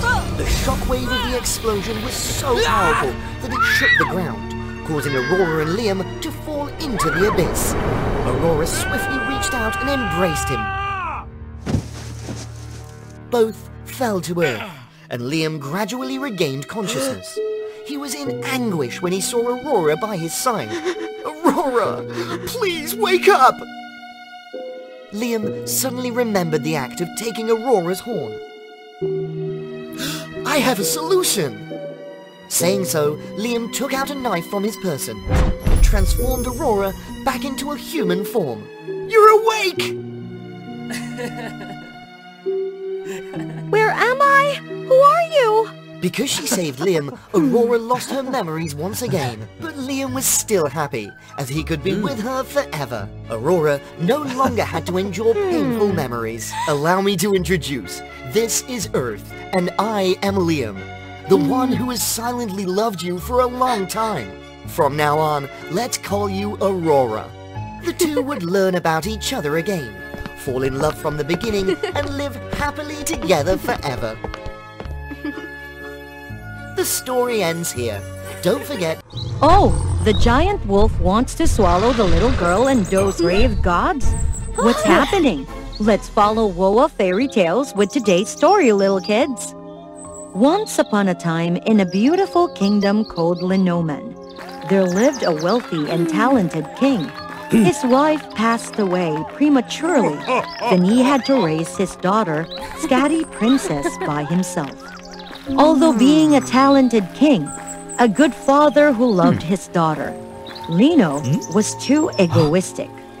One time, when Odin wandered around the earth, he forgot his spear there. Seeing that, King Lino immediately brought it home. With the god spear and the wealth in my hand, my prosperity may be more than the gods. Those words reach Odin, the supreme god, making him really angry.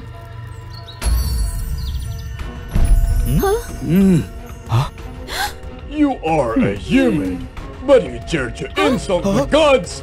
Your arrogance deserves to be punished. I will turn you into a stone statue for 100 years. Let's see whether you will still be arrogant or not. My great Odin, I know my father was so wrong when he arrogantly insulted you, but please forgive him. He's of an age I can take the punishment for him. I will give up my princess status. I voluntarily go to Asgard to be your slave. I just want to ask you for forgiving my father this time. I can see you are a dutiful daughter. I will give him a chance. But there is a lot of work on Asgard Mount, and they're really heavy. Can you make it? Yes, I will try my best to atone for my father's sins. Odin agreed to bring Skadi to Asgard. From that moment, a hard and difficult journey was opened up before the little princess. Skadi followed Odin to the top of Asgard and started her works. She had to work over from dusk till dawn, even the hardest work. Moreover, some of the goddesses also whispered to gossip about her. Once, she was carrying the water jar. Suddenly, a goddess tripped her. She lost her balance and fell forward. Luckily, Nord, the god of wind and sea, timely catched her. He held Skadi on his lap. They looked at each other passionately. Skadi was astonished for the while, then shyly pushed him out. Thank you! Working for a long time, Skadi really missed her home. My great Odin, I've been away for so long. My father is weak and old. Could you please have mercy on me and allow me to visit home? Yes, but you can leave for just one day. Thank you so much. I promise to come back here on time. After coming back and making sure that her father and the people were all safe, Skadi quickly went back to the foot of the Asgard for Heimdall to bring her back and continue her work. On the way, while crossing a forest, she accidentally heard a group of giants discussing about the plan of attacking Asgard. Skadi hid and waited for the giants to leave.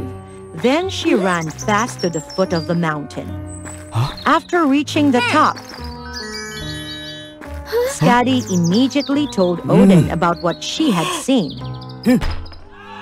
Thanks to Skadi's warning, Odin could set up everything to prepare and quickly defeated the giants. Skadi, thank you so much. Your information saved Asgard from a great danger. To thank you, I want to grant you a love affair. By the way, there are so many gods of Asgard who are still single. Just choose a guy who makes you feel that he will bring you happiness.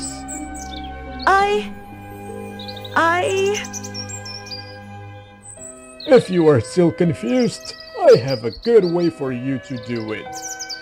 Odin came up with a plan. He hid Skadi along with other two goddesses. Only their hands were revealed.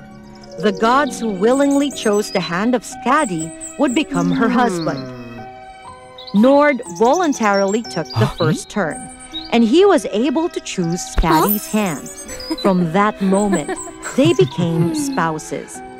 Skadi didn't have to work hard anymore.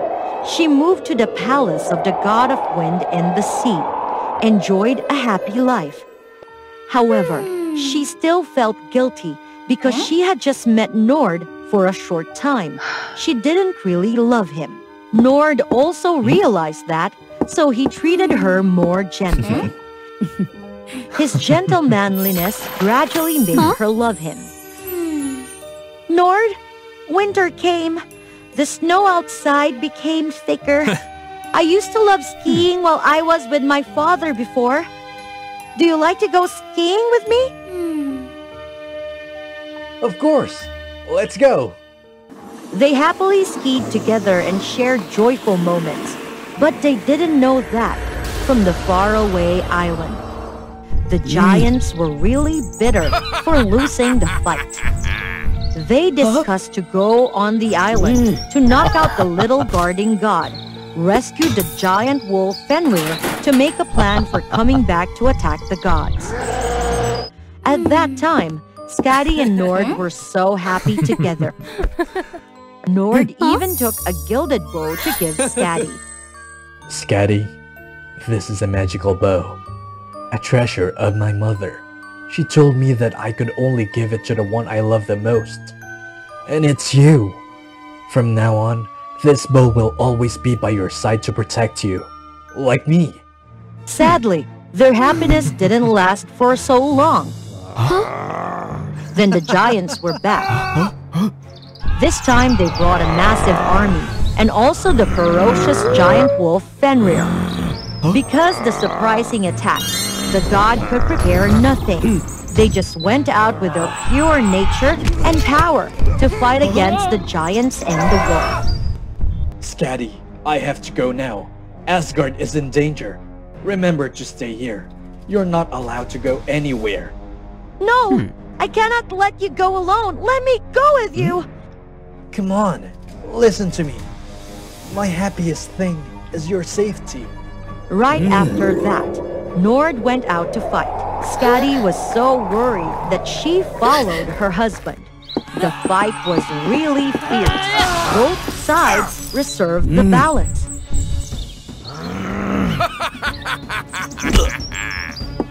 Nord bravely went forward in the fight with the giant wolf and gradually got exhausted.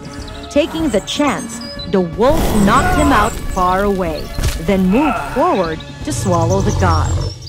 Right at that moment, Scatty appeared. She used a black wooden bar from the roadside to slide fast on the snow to the wolf and threw a spear to it.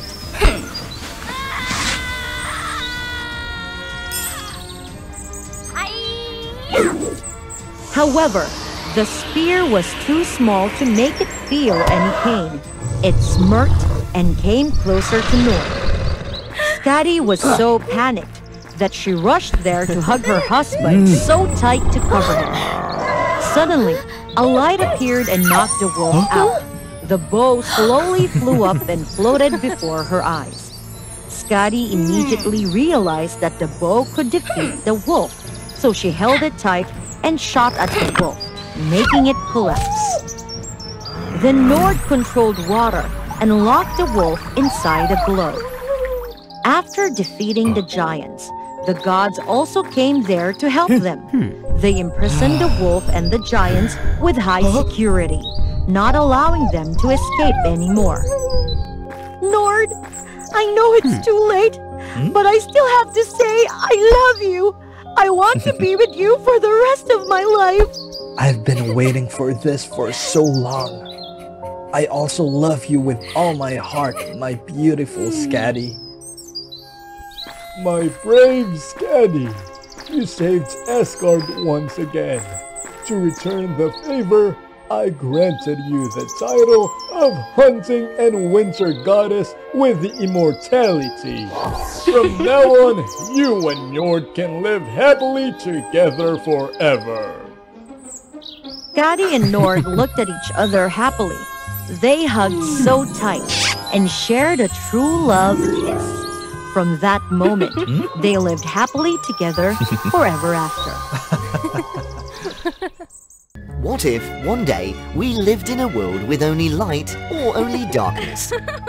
It is a story in a world where there was either light or darkness. There lived two twin sisters, Helia and Selene. These sisters resided in two separate celestial castles, connected only by a magnificent seven-colored bridge. Helia was the goddess of day, symbolizing light. She had radiant hair and mesmerizing eyes, and her joyful and gentle nature endeared her to everyone. On the other hand, her elder sister Selene was the goddess of the night, representing darkness. Her hair shimmered with stars, and her powerful, icy eyes exuded authority. Selene's demeanor was more reserved and distant compared to her younger sister. To maintain the harmony of the galaxy, Helia and Selene had to visit each other's homes daily to fulfill their noble missions.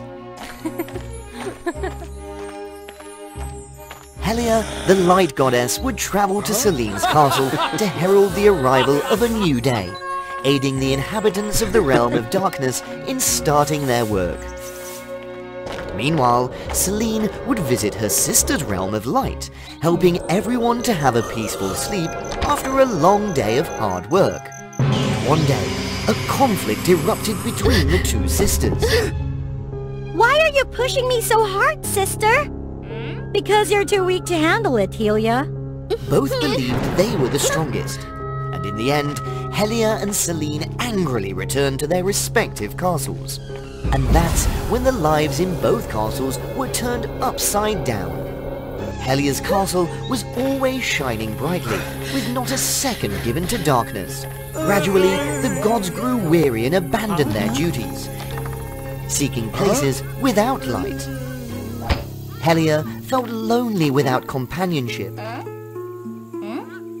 and carried out all the tasks alone, reminiscing about the joyful moments spent with the inhabitants.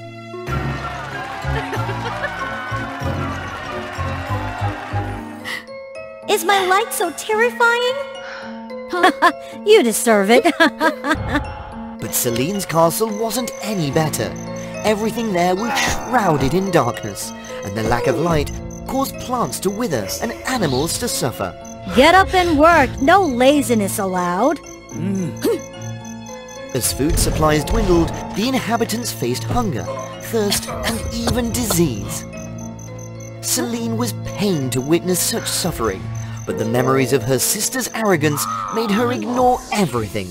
Their mother, Stella, the queen of the galaxy, was extremely disappointed to see her daughters at odds with each other. Deliver these 2 letters to Helia and Selene. Help us. However, on the way to the princess's abodes, the messenger birds were captured by Draven, the embodiment of darkness. While strolling in the flower garden one day, Helia stumbled upon a mysterious object. This is Mother's letter. She wants to meet me at Selene's castle. Is that so? So I have to face that detestable Selene? Well, let it be. At the same time, while practicing her dark magic, a letter flew into Selene's training ground. Mother wants me to go to Helia's castle and meet her? How weird. In obedience to their mother's request, Helia and Selene headed to each other's castles. Did Mother ask you to go to her castle too? She wants to meet the both of us, I suppose. When Helia arrived at the Night Castle, the inhabitants were awakened.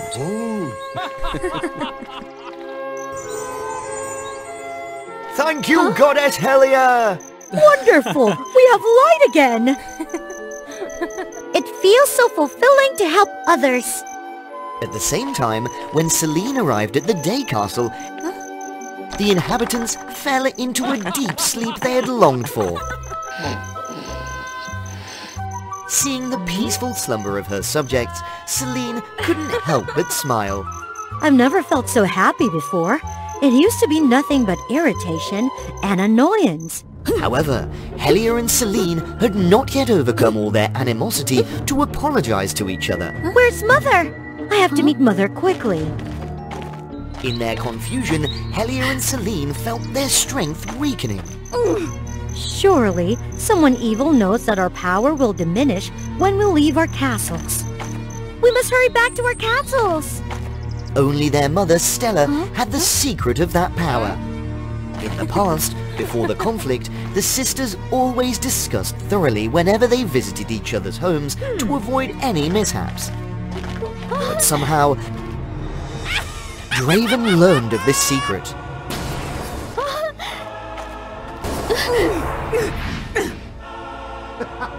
With that foolish letter, I could trap them all.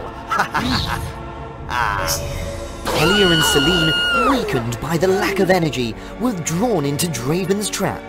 Both sisters found themselves in an infinite void, lost without a way out.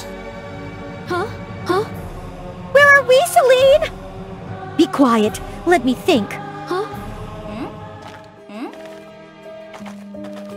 They kept talking, not knowing where they were going, until the ground shook and split open, forming a gigantic abyss of lava. Helia accidentally slipped and fell among the debris. Selene, let it go! I don't want you to be affected! No, I must save you! Helia and Celine woke up, extremely disoriented to find themselves still in the void. Thankfully, we're okay. I'm really sorry. It's because of me. Our conflicts had created such tension. Finally, my children understand each other. Why are you here? Stella, their mother, appeared and sadly revealed that she used to be deeply in love with Draven. She confided all her secrets, even the weaknesses of her 2 daughters to him. During their time together, Draven secretly drained her strength until she discovered he was the embodiment of darkness, using her to seize the throne. But because of her concerns for those 2, she wanted to do one last thing and help them reconcile. We're sorry for making you sad, Mother. We were so heartless. My children, only unity can give us the strength to triumph. Helia and Celine put aside their pain and joined forces. Light and darkness will be under my control. Ha ha ha ha! No!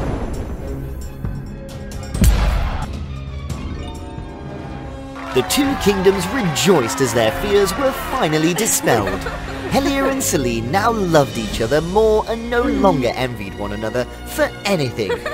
The 2 kingdoms lived in harmony with the natural order, awakening to the crisp light and drifting off to the peaceful sleep in the gentle night. The story ends here! Those born with a red thread on their hands are often soulmates, understanding each other without the need for words. If one person lives, the other is sure to be reborn. Their lives are interconnected and supportive of each other. Anyone with intentions to sever this red thread will find it ineffective. Will the witch give up, or will she remain determined to obtain the red thread? Let's subscribe to WOA Fairy Tale to find out more details. From a young age, twin sisters Sophia and Eliza had the red thread on their hands. However, they became orphans and were placed in an orphanage. Lacking the love of parents, the 2 sisters cherished and protected each other. Let's play the guessing game together. Sure. Sophia and Eliza had a special telepathic connection. Guess what my favorite food is? Chicken drumsticks! Guess what my dream is? Dancer! These dreams were not just Eliza's, they were Sophia's as well. Sophia and Eliza also had the ability to generate lightning when they looked into each other's eyes. You must not use that power here ever again. It's likely to hurt people. Eliza was timid and vulnerable, often bullied by her peers at the orphanage. Sophia immediately sensed this and was there to protect her. Sophia, strong and caring, acted as both a sister and a parent, compensating for their losses. Life was peaceful for them until 2 families came to adopt the sisters. Sophia was chosen by a wealthy family, while Eliza went to a poor and belated family. Eliza, take care of yourself. I will find you. With limited time left, the sisters bid a tearful farewell to each other. Despite having a new family, Sophia remained determined to find her sister. You're still young. Go inside. I have to find Eliza! Days turned into months, and Sophia, now grown up, longed to reunite with her sister more than ever. Unbeknownst to Sophia, the Wicked Witch Hazel had long known about their unique ability, and she secretly aimed to steal their red thread. I've been waiting for this day for a long time. The longer they stay apart, the weaker their combined power becomes. Dear sister, wait for me.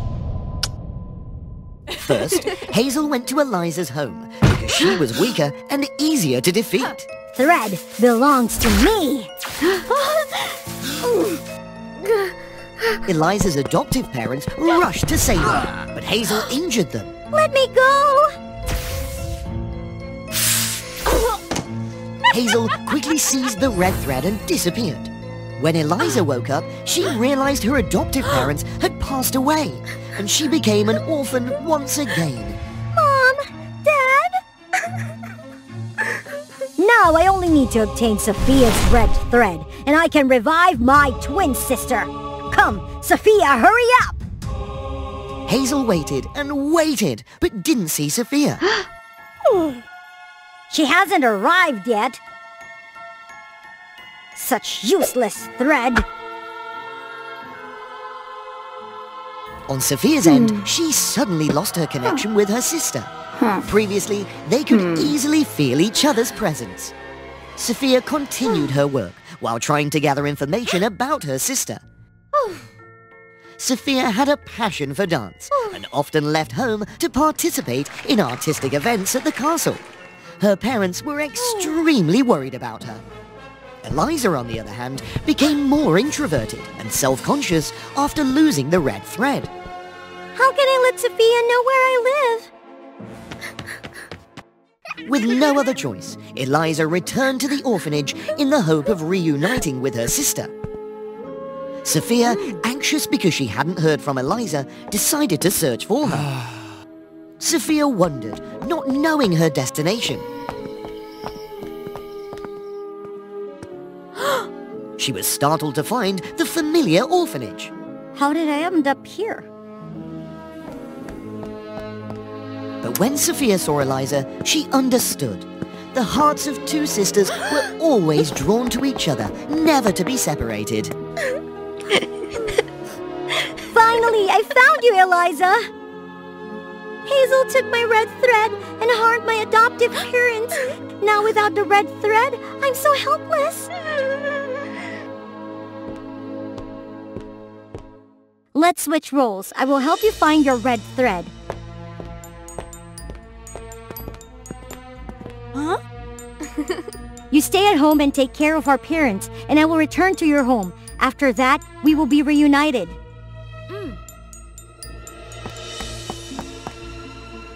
Eliza returned to her sister's home in a patchwork dress. Sophia, where have you been all these days? We were so worried. Eliza was moved by the attention she received from the adoptive parents. She received many beautiful dresses and enjoyed delicious food. Eliza also takes over for Sophia in caring for her parents, making them extremely proud. Sophia, on the other hand, thought about how to find the location of Hazel's lair. The red thread is a deception! Sophia realized that Hazel couldn't recognize her, as she was pretending to be her twin sister. Please spare me, and I will lure my sister here and hand over the red thread to you if you agree to return it to me. I can't trust your word so easily. You must prove it to me. How can I prove it? Take good care of my twin sister over there. Sophia was taken aback when she realized that Hazel's twin sister was just a lifeless body. If it were Eliza, she would have been scared and fled. Sophia, on the other hand, played around with the corpse, much to Hazel's surprise. As Sophia pretended to care for the lifeless body, she discreetly searched for the location of the red thread. Well done, Eliza. Now you'll go through an initiation test to prove your loyalty to me. Sophia understood that agreeing to this test would allow Hazel to control her. I'd like a day off before becoming your servant. Very well. See you tomorrow. Sophia immediately explored every nook and cranny to find the red thread as quickly as possible. Sophia was shocked when she discovered the red thread lying beneath a coffin. The red thread glowed as if it had just found its counterpart. So my suspicions were correct. You are Sophia, not Eliza. In the meantime, Eliza was invited by the owner of a dance club, where Sophia often performed, to participate in an important event. Although Eliza loved to dance, she also had to take care of her parents, and she wasn't Sophia, so she couldn't dance like her. Go ahead. Eliza stood on stage for the first time. The audience cheered loudly. This was also my childhood dream. I will make my sister proud. Eliza began to dance beautifully, no less than Sophia. The audience applauded enthusiastically. At the end of the performance, many people gave her flowers, and Eliza felt happy and more confident in her abilities. Eliza was sure that Sophia was in danger. She left everything behind and ran off. Eliza ran back home, but couldn't find Sophia. She found clues that her sister had left, and she followed them to Hazel's hideout. As night fell, Eliza gently sneaked into the witch's house.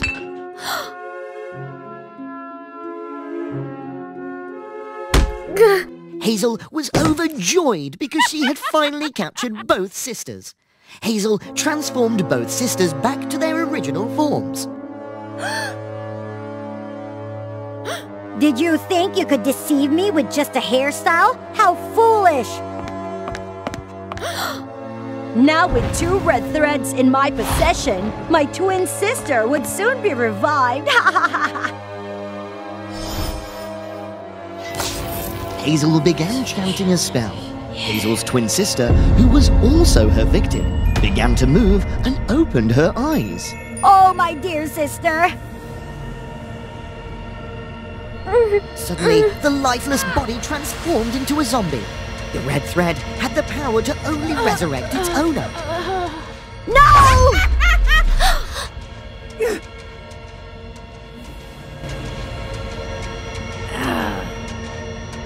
Zombies continued to attack Sophia and Eliza.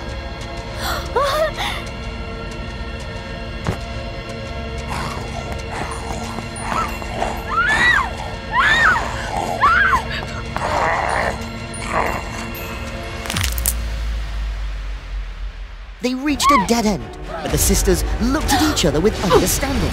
Using their telepathic ability, they easily defeated the zombies. Thank you for always sacrificing for me and helping me gain confidence. Thank you for taking care of our parents in my absence. Now let's go home. Sophia introduced Eliza to her parents, and they lived together happily as a true family.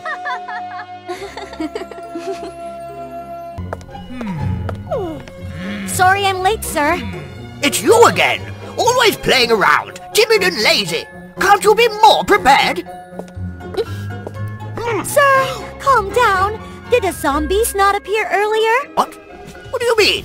Rainbow just arrived. So where is that zombie?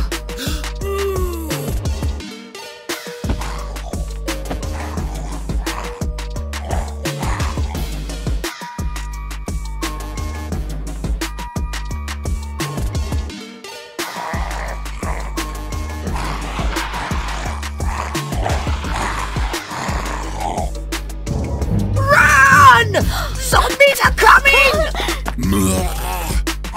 Indeed, as soon as the strange music played, a horde of ruthless zombies would immediately appear and rampage. The louder the music, the more terrifying their strength.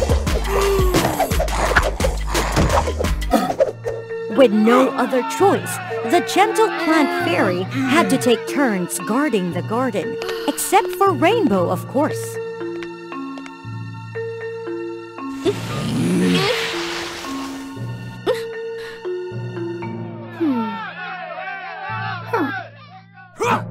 Speaking of her, Rainbow possessed a mesmerizing singing voice from birth. However, she only used this power for insignificant matters.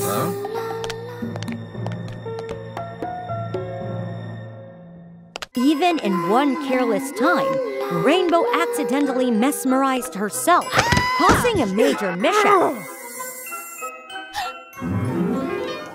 So, not many people valued her abilities. Aware of her clumsiness, Rainbow was quite self-conscious and often hid away. She thought she was safe, but then a wandering zombie staggered towards her.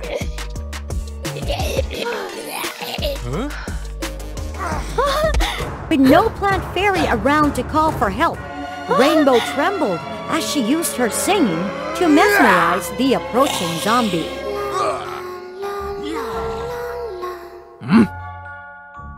Where am I? Who am I? You should ask your zombie mother. Why ask the plant fairy? All right, I am. A plant fairy. Nonsense! Just wait. I'll call Tallnut to capture you. Haha! They won't dare to underestimate me anymore. Please, don't! Don't leave me! I'm afraid of zombies! Are you brainless? You are that zombie! Rainbow's attention suddenly shifted to the wrist of the zombie. It belonged to her close friend, Tangle Kelp. She panicked, thinking her childhood friend was in danger, while the foolish zombie had no memory and just shook its head in response to her questions. The first thing they needed to do was to conceal his identity. This was a breeze for Rainbow's best friend, Sunflower. Stop it! Can't you see? He's so harmless, he won't harm anyone! Huh?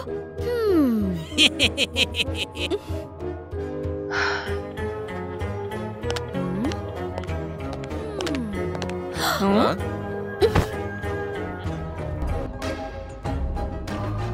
With her friend's exceptional design skills, not even the picky Tallnut could detect anything suspicious. I've never seen such a weird pumpkin in my life. It's Halloween after all, don't be a killjoy. Zombie Pumpkin even cosplayed as a plant fairy, living in harmony and winning the hearts of everyone, from the elderly to children, and even, well, beautiful girls.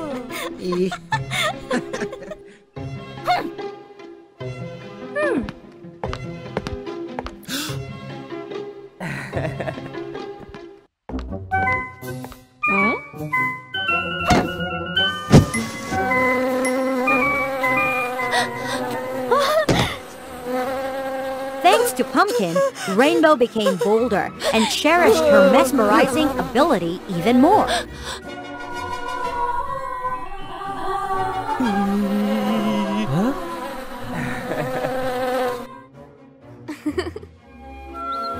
He helped her use this power to calm down hostile insect swarms, making them assist the plant fairy in their work.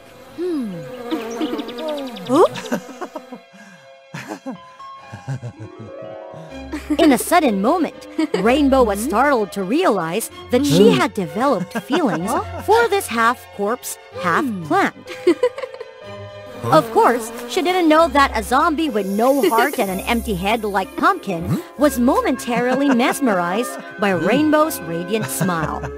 All the plants in the fairy garden were created by Dr. Thomas, a kind and respected scientist. Surely, he would invent something to uncover the truth about the Tangle Kelp's ring on Pumpkin's hand. Dr. Thomas, I have something to ask you. Quiet! Dr. Thomas needs to prepare for the Halloween parade. Go away and let him rest. Come on, Tallnut. We are the heroes of the future. Let's promise everyone that tonight, on Halloween, we will together stop the invasion of demons and protect the city.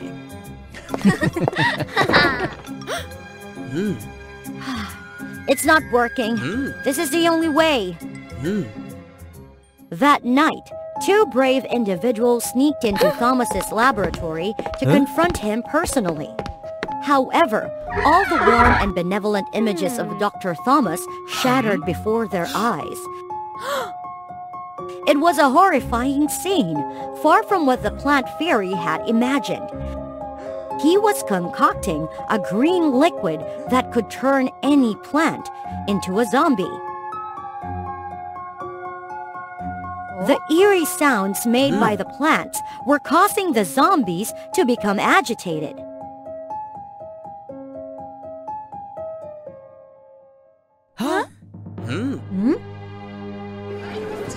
Back when he lived in the city, the center of development, Thomas had been ridiculed for not being as accomplished as other scientists.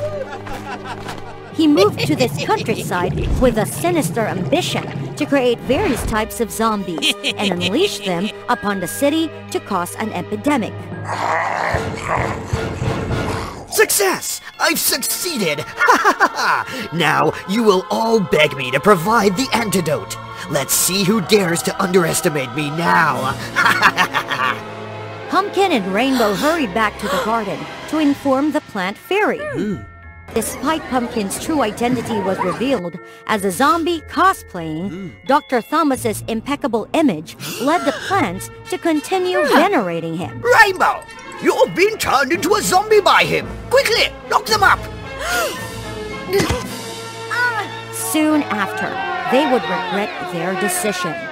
Dr. Thomas imprisoned all the plant fairy on Halloween to prepare for their transformation into zombies. During this time, Rainbow had become so accustomed to the punishment of the plant fairy that she easily escaped. Two people quickly appeared and rescued the plant fairy while Thomas was busy preparing the zombie serum. Dr. Thomas, it seems we need an explanation from you. How dare you? It's over! Your potion has been destroyed! You can't do anything to us anymore! But Thomas was not afraid. He summoned a horde of zombies with his music to punish those who wouldn't listen. They learned a horrifying secret that all the brave fighters from before had been turned into zombies, not gone abroad or anything else. The fighting spirit of the plant fairy gradually dimmed. They couldn't harm those who might have been their friends or loved ones.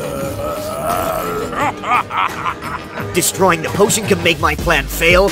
Dream on! So, Tangle Kelp is... Be careful! Chase after him, Rainbow! Now Pumpkin was no longer weak. He confronted Dr. Thomas boldly. Realizing his vulnerability, Thomas plunged into the liquid to transform himself into the most powerful zombie. You're insane! This solution will only enhance my strength. My will remains. In contrast, you were turned into a zombie once. If the solution permeates you again, you will become a permanent zombie. Tangle Kelp. But Pumpkin was not afraid. At this moment, nothing was more important to him than defeating the villain and saving his plant species. With equal strength, Pumpkin eventually defeated Dr. Thomas. Rainbow and Pumpkin obtained the antidote to turn all the zombies back into their friends and loved ones among the plant fairy.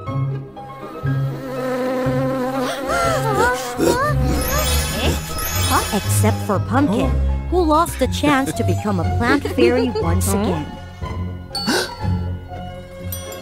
However, thanks to bathing in the extremely potent zombie serum, Pumpkin remembered his past, realizing that he truly was Tangle Kelp. Enough of this nonsense! Everything is over! Let's go and enjoy Halloween! That's right! We prepared for this event with so much effort! Yes, it's all over. Not necessarily. After all those events, they realized that their feelings went beyond friendship. This year's Halloween was truly unforgettable for all, including this one. Happy Halloween! Trick or treat!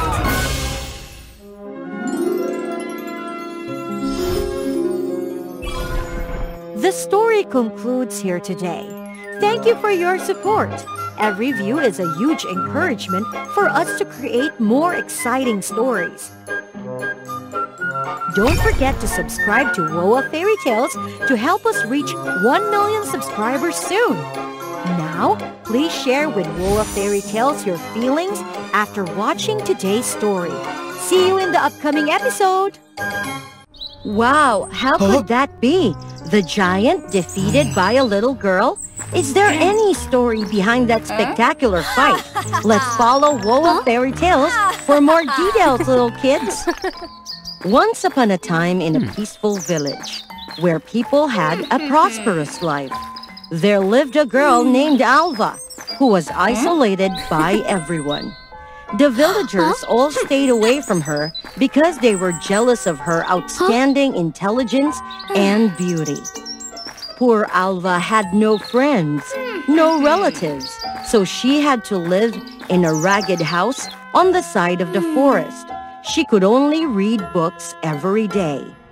The villagers lived by peacefully until one day there was a giant appeared. No one knew where he came from. What a fertile land! Now, listen, little human. From now on, I will be the owner of this land. You will have to tribute me your cattle and poultry every day, or I won't let up on you. Why do we have to do that? You do nothing for us, and you required us to tribute to you many things. It's not fair. Because of this. Now, you want to tribute food to me, or you want to be my food? Please spare my life. I'll do everything as you require. Remember that. Now, you have to follow all my words. Yes, yes, we'll do everything you want. Being too scared, people in the village brought all of their cattle and poultry to tribute him. Oh my god! It's my turn to bring him food again. I have only this goat left. How could we leave on with his eating speed? Where is all the things going? I really miss the peaceful old days. Time kept going, day by day. The villagers had to tribute him all their food, until one day, they got nothing left. Sir, although we don't want it to happen, but we get no animals left in our village. We come here to ask for your permission, whether we can change the tribute from meat to vegetables or fruit. Fruits? Vegetables? Yes, we will give you the most delicious and fresh vegetables. Yes, I'll eat. However, I'll eat all of you. Bring meat here to me, or you all will be in my stomach. The people in the village were really confused and panicked after the negotiation. They didn't know what to do. Oh my god, what should I do? What should I do now? If you don't mind, I can help you kick the giant out of the village. You want to help us? Even we didn't like you before. How can we believe you? Only God knows whether you want to take this chance to harm us or not. Thank you. We don't need your help. Alva was really sad while hearing that, but she didn't want to leave the villager in danger. She decided to do it by herself. Alva came back to prepare a black rope, a grand shell, a little oil, a torch, and a sickle. She brought all the things to a cave, which located near the giant's place. She prepared everything and waited for the chance. At that time, the villagers could think about any other way. They had to flock to the giant's cave to have another negotiation. I warned all of you, but you didn't know who you are. Now, I will make all of you reunite in my stomach! While the villagers were crouching down in fear, there was a loud roar from the nearby cave, attracting the attention of the giant. Who is screaming out there and waking me up? Who are you? How dare you be bossy like that? I'm the Giant Lord, the greatest giant in this world. Stop bragging! I don't believe that there is any giant who is bigger than me. If you say you are the giant lord, then prove it! Alva held the torch, poured a little oil into it, and blew it hard, making the fire go out of the cave. How? Scary, huh? I just need a scream. It's enough to burn you out. I still don't believe. Just a small fire. It cannot prove anything. So keep your eyes open wide and see. Just one of my hair can squeeze you, making you immobile. I don't believe. Your hair can do nothing to me. I just need to move my arm. It will be cut off immediately. Alva raised her touch and placed the sickle before it. The shadow of the sickle on the cave wall looked like a giant nail. So look at it carefully. Just my sharp nail can beat you up and teach you a lesson. The giant was really scared. He hesitantly came closer to look clearer at the nail.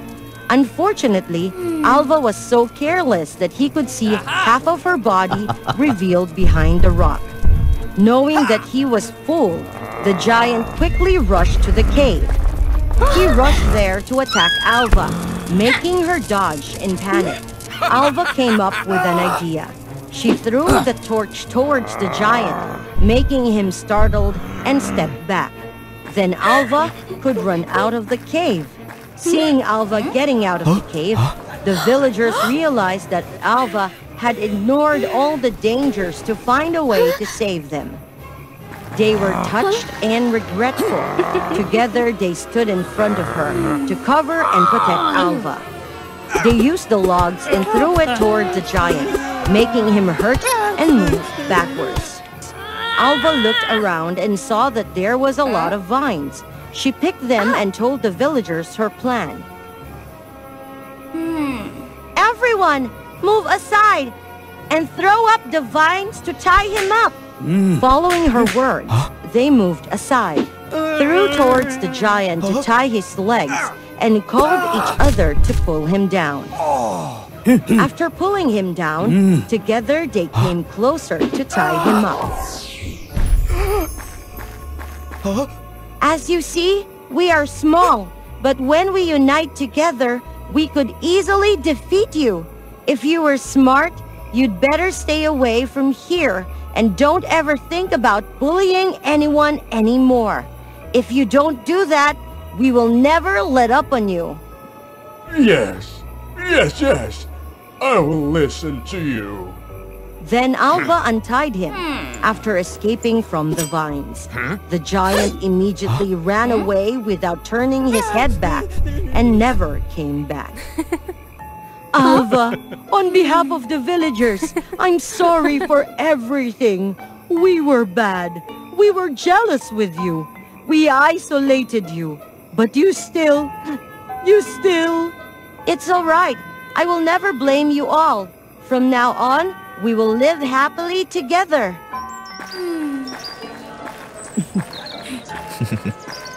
They also helped her build a small house in the village. From that moment, they lived happily together forever after. What would it be like if one day you could explore your unique spirit animal's essence? What? Have I become a crow fairy now? Don't forget to subscribe to WOA Fairy Tale to continue following the story. In a world filled with injustice, the fairy race, known as the fairies, was considered a noble and powerful class. In contrast, ordinary humans were considered the lowest class. Heidi's family was no exception. Her mother was seriously ill due to the oppression of the fairies, and her younger sister was overly playful and spoiled. Heidi had to work hard every day to support her family. Growing up, Heidi had a shy and reserved nature, making it challenging for her to share her emotions. She longed to become a fairy, to gain respect and rescue her family from poverty. Recently, rumors had surfaced in the city about a magical stone that could transform humans into fairies. I must obtain that stone. But the high-ranking fairy named Levi owns it! Are you not afraid? Heidi disregarded the danger and followed what she knew to the location where the stone was kept. There it is! Why would someone guard such a valuable item so carelessly? When Heidi touched the mystical stone, a miraculous event occurred. Wonderful! I am now a fairy! But why a crow? Because the crow symbolizes your determination, rebirth, and renewal, as well as your dedication. In truth, the crow is the spirit animal within your soul. My magic will help you reveal that. So that's it.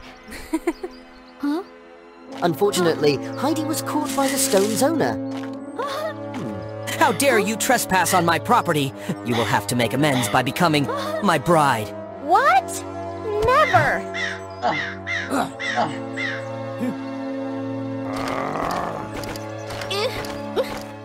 Levi threatened to harm Heidi's family if she didn't comply.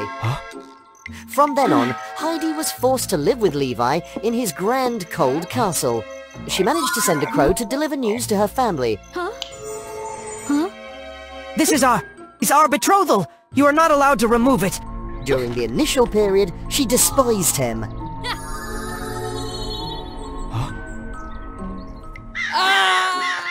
Levi had guards patrolling the estate, making it impossible for Heidi to escape. Heidi tried various ways, but her efforts were in vain. Despite her resistance, Levi always treated her gently, as if she were a true princess, showering her with care. But that didn't mean she was lowering her guard. She loathed these fake fairies more than anyone. Since becoming a crow fairy, Heidi had undergone some unusual changes. Adapting had been difficult. One fine day, Heidi started to see Levi differently. Oh no! A monster is approaching my old village! Step back and let me handle it!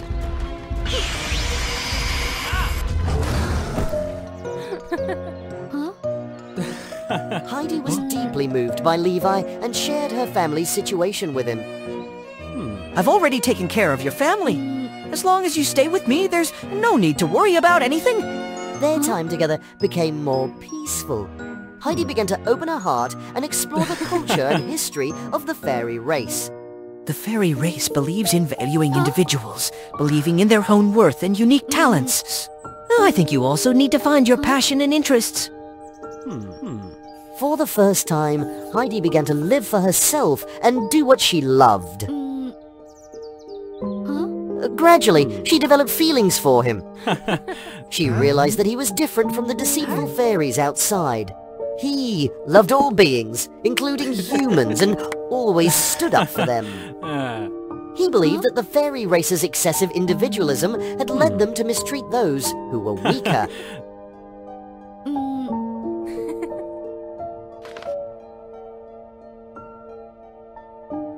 I will change that. But this decision led to Levi having many enemies outside. At a party he organized, disaster struck.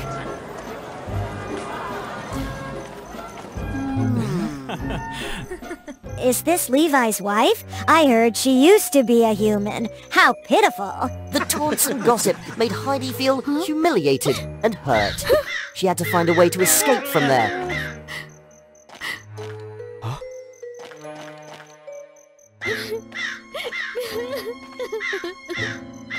Stay right there. Who are you? I can't allow someone with human blood to enter this place.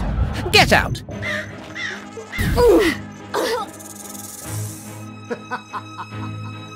Heidi had never endured such humiliation. She didn't belong in Levi's world. That night, Levi and Heidi had a serious conversation. Levi believed that Heidi was no longer safe here and decided to send her home immediately. But what about those who are opposing you? Don't worry about me. Reunite with your family. I hope you will be safe. I love you, Heidi. The words kept choking inside her mouth. She couldn't respond that love. She didn't have the courage to overcome her shyness and insecurities.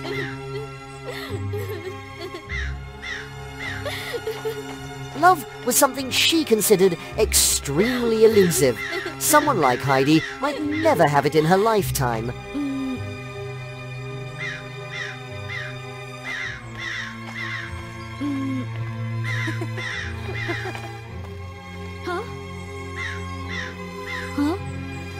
What a beautiful mansion! Levi really kept his promise. However, despite the wealth, her family wasn't happy. Well, you're back, sis. Heidi's younger sister Hallie regretted not helping her earlier and was remorseful for being careless.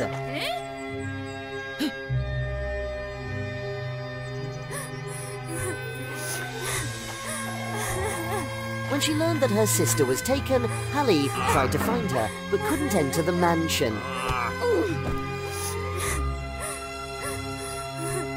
I regret it so much, Heidi. If I could turn back time, I would tell you how much I love you. This made Heidi realize that when you love someone, you must express it.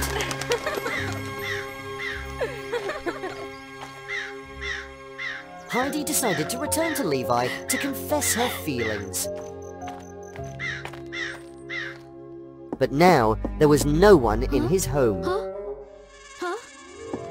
The master has been captured by Cory! He asked me to give you this letter. Cory and Levi were two fairies leading the Supreme Court.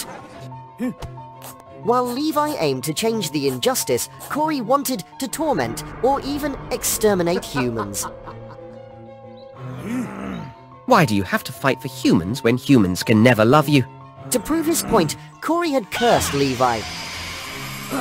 In 1 month, if Levi cannot make a girl with human blood say, "I love you," to him, he will lose all his power.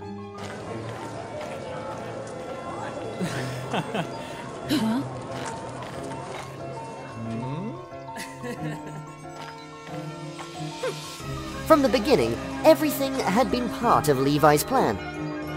From spreading rumors about the magical stone to intentionally not guarding it. Levi transformed Heidi into a crow fairy to ensure her safety and be with her. As the deadline of 1 month approached, he returned Heidi home. He loved her deeply. I'm sorry. If only I had been more courageous that night.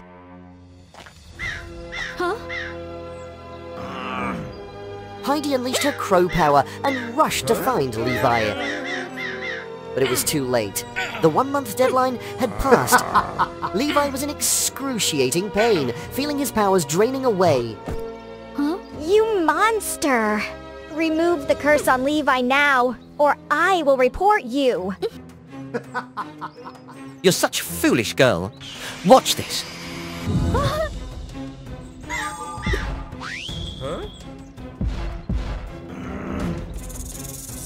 In the most tense moment, a magical spell appeared. It turned out that before Levi's mother passed away, she had transferred all her magic to this stone and gave it to him as a protective charm. Heidi, you have proven your love.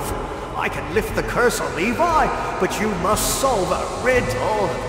I can break, I can be attacked, I can be given, I can be kept, I can be crushed, yet I can be whole at the same time. What am I? Heidi looked at Levi with affectionate eyes and immediately had her answer. Love. It's love. The pure love's light radiated everywhere, and Levi regained his strength. They both defeated Cory and brought justice.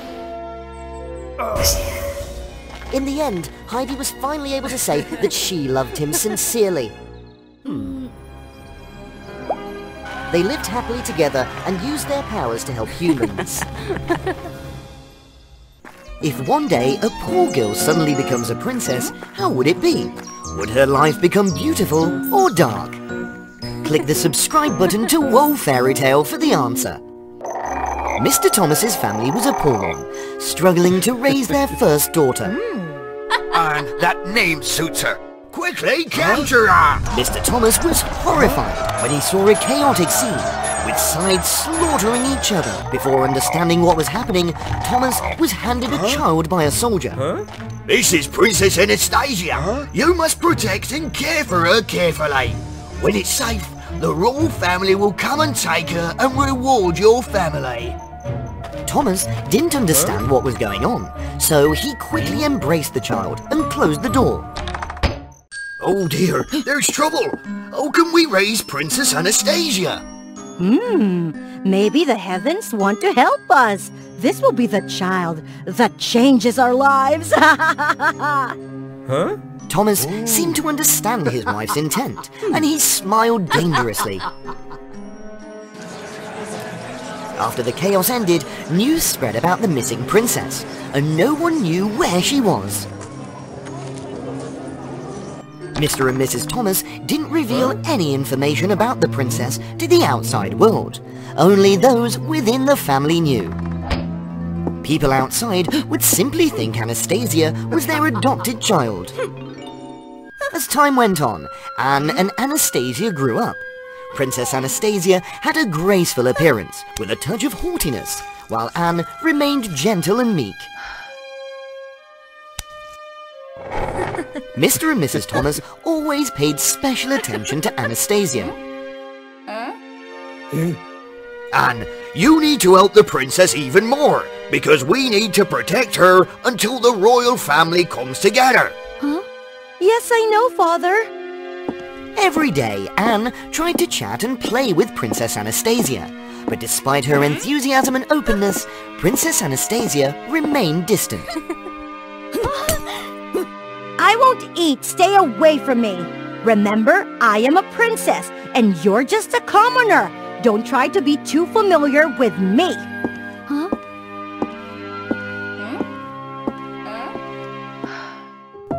The differential treatment in the Thomas family grew more significant.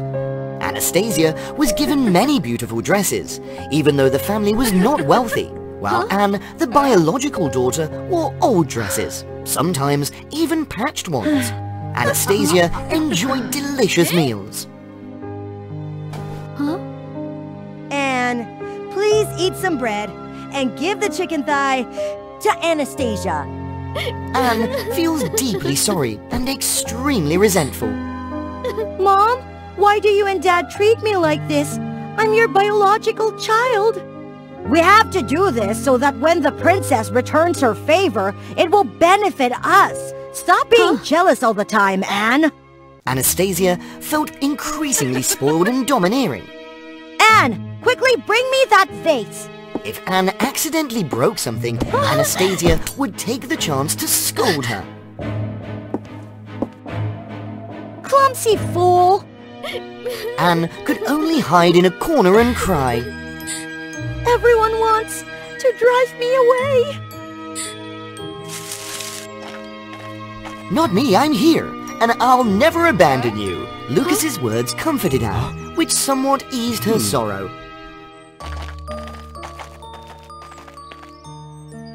Thank you for always being there when I need you.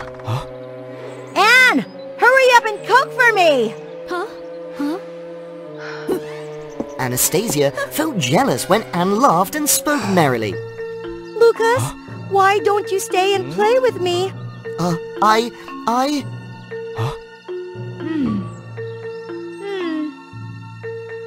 I've liked you for a long time.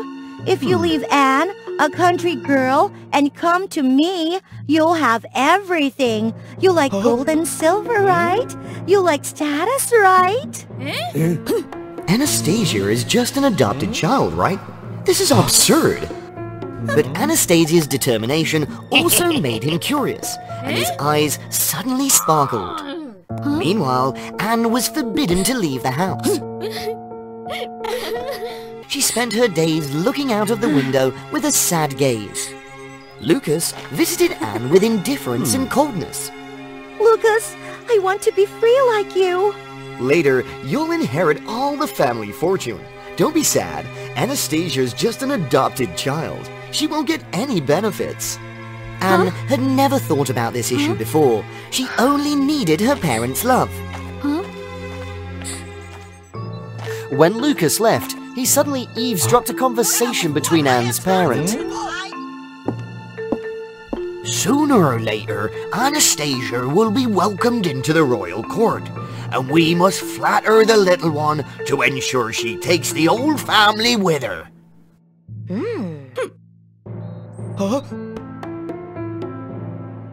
Unexpectedly, Anastasia, the adopted child, is actually the missing princess from long ago.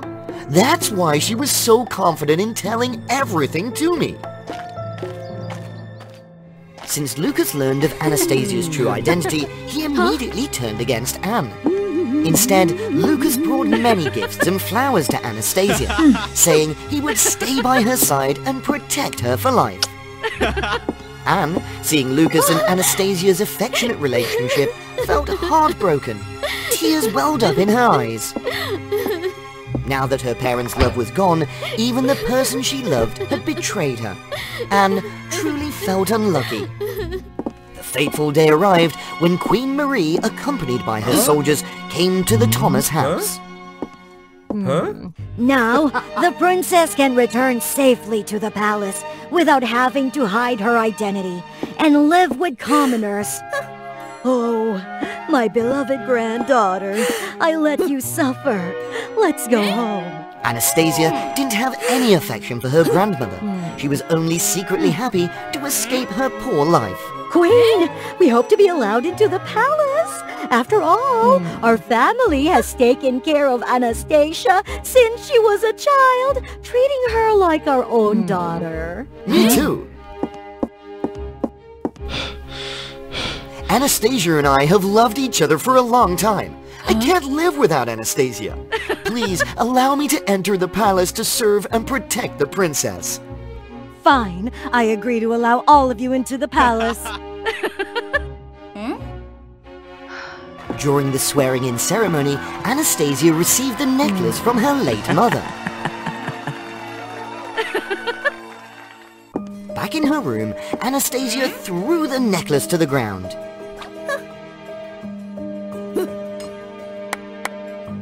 It truly is an ugly and old-fashioned piece of jewelry. Now I will live a life of luxury, making up for those days in that wretched, tattered house. Anastasia called Anne and asked her to bring different clothes to try on. Give me another dress. Anastasia continued to order Anne to clean her room, not allowing any other servants to do it. While cleaning, Anne accidentally picked up the necklace that late Queen Marie had given Anastasia, which had fallen to the floor. Anne stared at it for a while, feeling a strange sense of familiarity, as if there was an invisible connection. Give it back to me!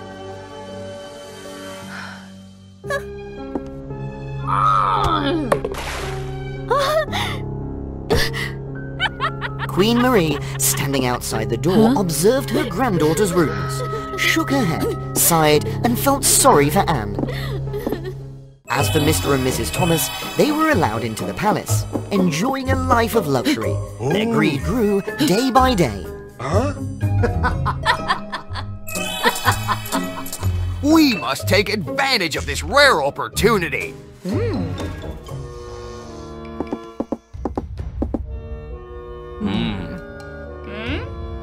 Princess, now that you're back home, we have a small request. Speak! We want to share half of the family fortune!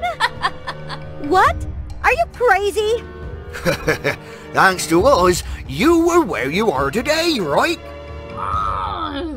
Don't even dream about it. Guards, lock these two old gags up for me. Let us go! Let us go!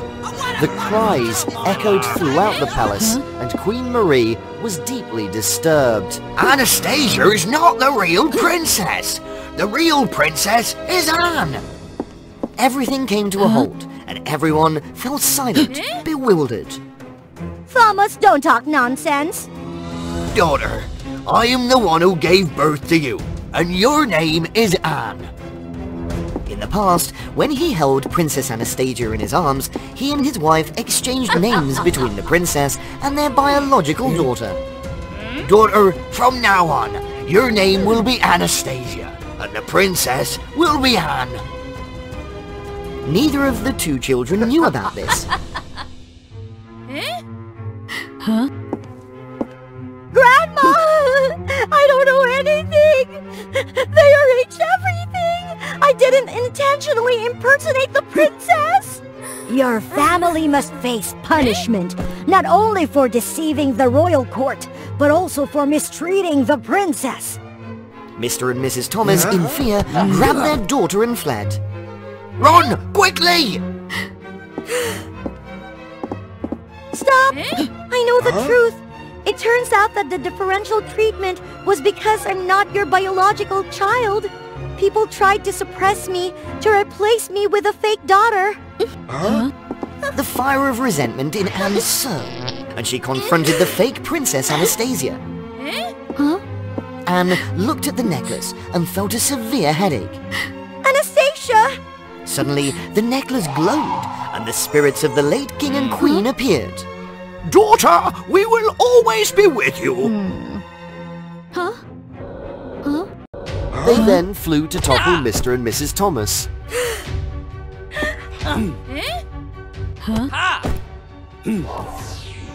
Lock them all up in jail!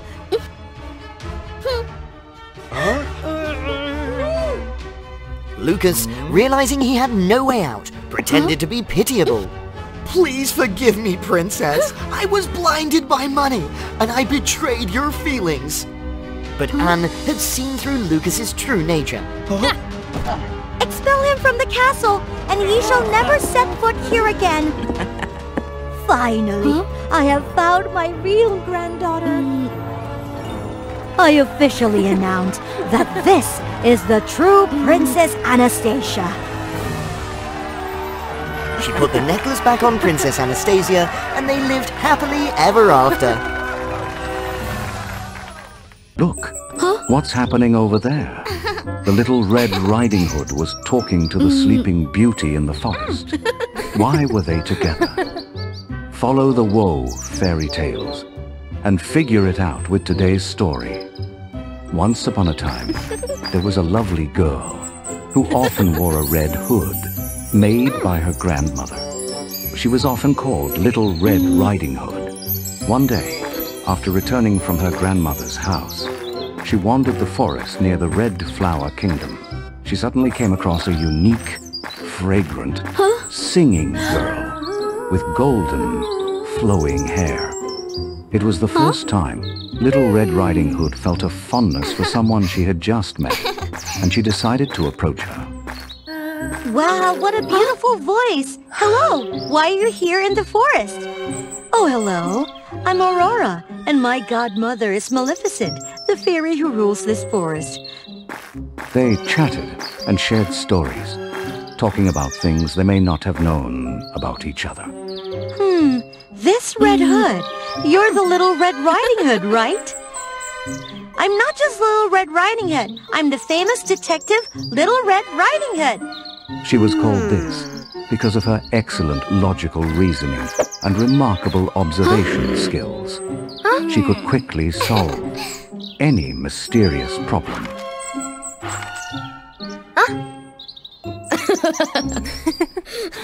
Earlier, Detective Little Red Riding Hood had even uncovered and rescued her grandmother from the cunning wolf. Earlier, you mentioned that your godmother is Maleficent, the wicked fairy from the legends. Is that true? Aurora knew that Maleficent was misunderstood by people, but she wasn't angry. She calmly explained to Little Red Riding Hood. When the princess of the Red Flower Kingdom reached first month, the king invited everyone in the kingdom to celebrate, except Maleficent. This made Maleficent angry, and she placed a curse on the little princess. At the age of 16, the princess will prick her finger on a spinning wheel and fall into an eternal sleep. However, the innocent and beautiful Aurora had touched Maleficent's heart. Maleficent had always watched over Aurora's growth and had protected her from many dangers. Therefore, Aurora knew that Maleficent was actually kind, warm-hearted, and believed that she would try to break the curse for her. Little Red Riding Hood found it hard to believe that story. Suddenly, the wolf from earlier appeared from behind, growling and rushing towards Little Red Riding Hood to take revenge. And then Maleficent appeared and defeated the evil wolf, making it permanently unable to return. Afterwards, she safely took Little Red Riding Hood home. Thank you both very much. Goodbye, Aurora. See you soon. See you again, Detective Little Red Riding Hood. At that moment, Little Red Riding Hood understood that Maleficent's love for Aurora was sincere. I hope your curse will be lifted, Aurora. Life went on peacefully until one day, Little Red Riding Hood received an anonymous letter with a seal marked Boss. Who sent this to me? Come to the Red Flower Kingdom Castle and investigate the mysterious disappearances of several girls. The mysterious letter piqued her curiosity and determination to uncover the truth. She set off for the Red Flower Kingdom. On her way, a lady accidentally bumped into her and fell. Little Red Riding Hood quickly helped the lady up, brushed the dirt off her dress and the strange black roses. Are you okay? Take it slow, otherwise the scent of the roses on you will be gone. Thank you, girl. I am Miss B, the best perfume maker in this kingdom, so my rose scent doesn't easily disappear like that. Little Red Riding Hood admired Misty and bid her farewell before continuing her journey to the Red Flower Kingdom. After a long journey, she finally arrived at the Red Flower Kingdom's castle.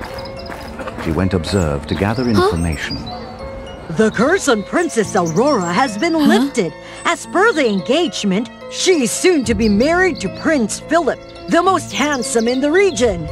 Aurora's curse has been lifted? Fantastic! I heard that the curse had been lifted by Maleficent. Hard to believe, right? Maleficent does good deeds. Even more unbelievable is that recently, many girls have gone missing. I'm getting really worried. Indeed. The disappearance of the girls made people in the kingdom more agitated than ever. Even the royal detective team had been dispatched to gather evidence and investigate. Little Red Riding Hood left and went to the castle to meet Princess Aurora. I am Detective Little Red Riding Hood, here to meet Princess Aurora. Upon receiving the news of Little Red Riding Hood's arrival, Aurora quickly came to welcome her and invited her to join a small feast. The king wanted to celebrate his daughter's awakening, but the recent disappearances of the girls still worried the people. Therefore, the king decided to hold only a small, intimate feast for Aurora. The cozy feast had not been going on for long when a series of people began to protest against the king. Princess Aurora is the one responsible for the disappearance of the girls. Her accusation was met with support from those around her. They claimed that the last place the girls were seen was always marked by fresh red roses. And someone could even smell the scent of roses linger. In this kingdom, the only place with red roses is Aurora's garden. Moreover, this has been happening since the princess woke up. Right, the princess knew Maleficent. She had become evil like Maleficent for sure. Little Red Riding Hood witnessed Aurora being unfairly accused and stood up to defend her.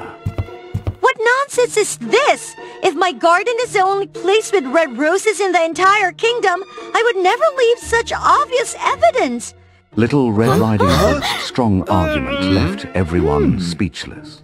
Your Majesty, I am the famous detective Little Red Riding Hood. Let me solve this mystery.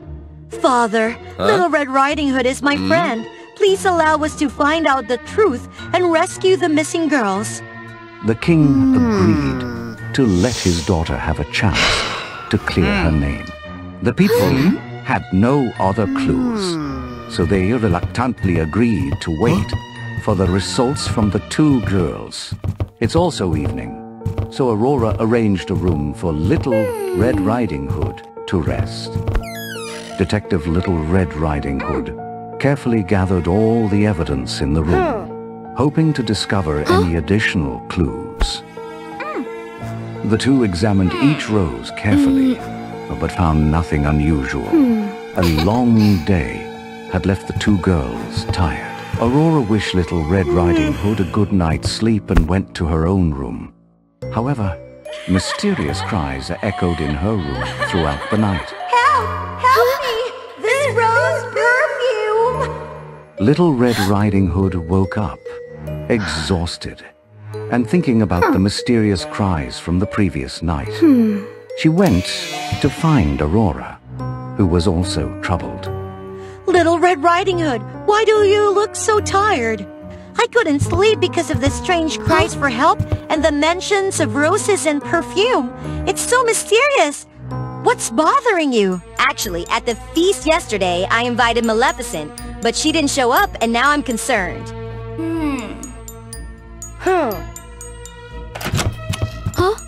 We found a strange room hidden in the forest that contains various perfumes. This new information sparked an idea in Little Red Riding Hood's mind, and she shared it with Aurora. Spread the word that we have found the hideout of the culprit, and tonight the princess will go there to capture him. The detective swiftly relayed the message, and soon everyone in the kingdom knew the night came, and Aurora followed the instructions to reach the mysterious house. Inside, the air was filled with the scent of roses and various perfume ingredients, as well as many red roses. But strangely, among the red roses was a single black rose that caught Aurora's attention. Aurora held the black rose and examined it closely, and she heard the familiar voice of Maleficent. Aurora, can you hear me? Return to my forest and find the black chest containing the curse-breaking potion. Aurora was still in shock, realizing that the black rose was Maleficent when she was sprayed with rose perfume and transformed into a brilliant red rose. Detective Little Red Riding Hood observed the situation, then swiftly rushed in to attack and apprehend the culprit. Turned out that was Misty, the perfume maker. So it's you, Misty! Why did you do this? Where is Aurora? Misty, consumed by jealousy over Aurora's upcoming marriage to Prince Philip, had hatched a plan to transform all the girls, including Aurora, into roses using a magical perfume. She would then extract the essence of these roses to make herself more beautiful, fragrant, and win Prince Philip's heart.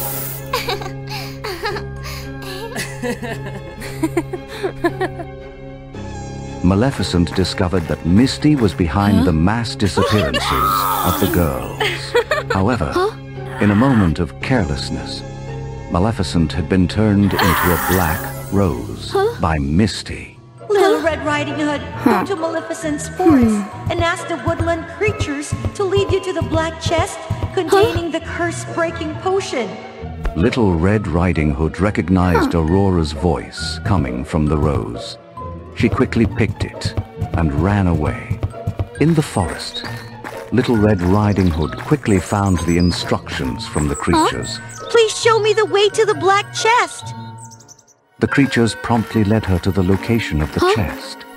However, the chest was locked with a numeric code. Little Red Riding Hood contemplated the situation, thinking about the mysterious letter she had received. Could it be that the letter was sent by Maleficent? If so, then the word BOSS could be a code.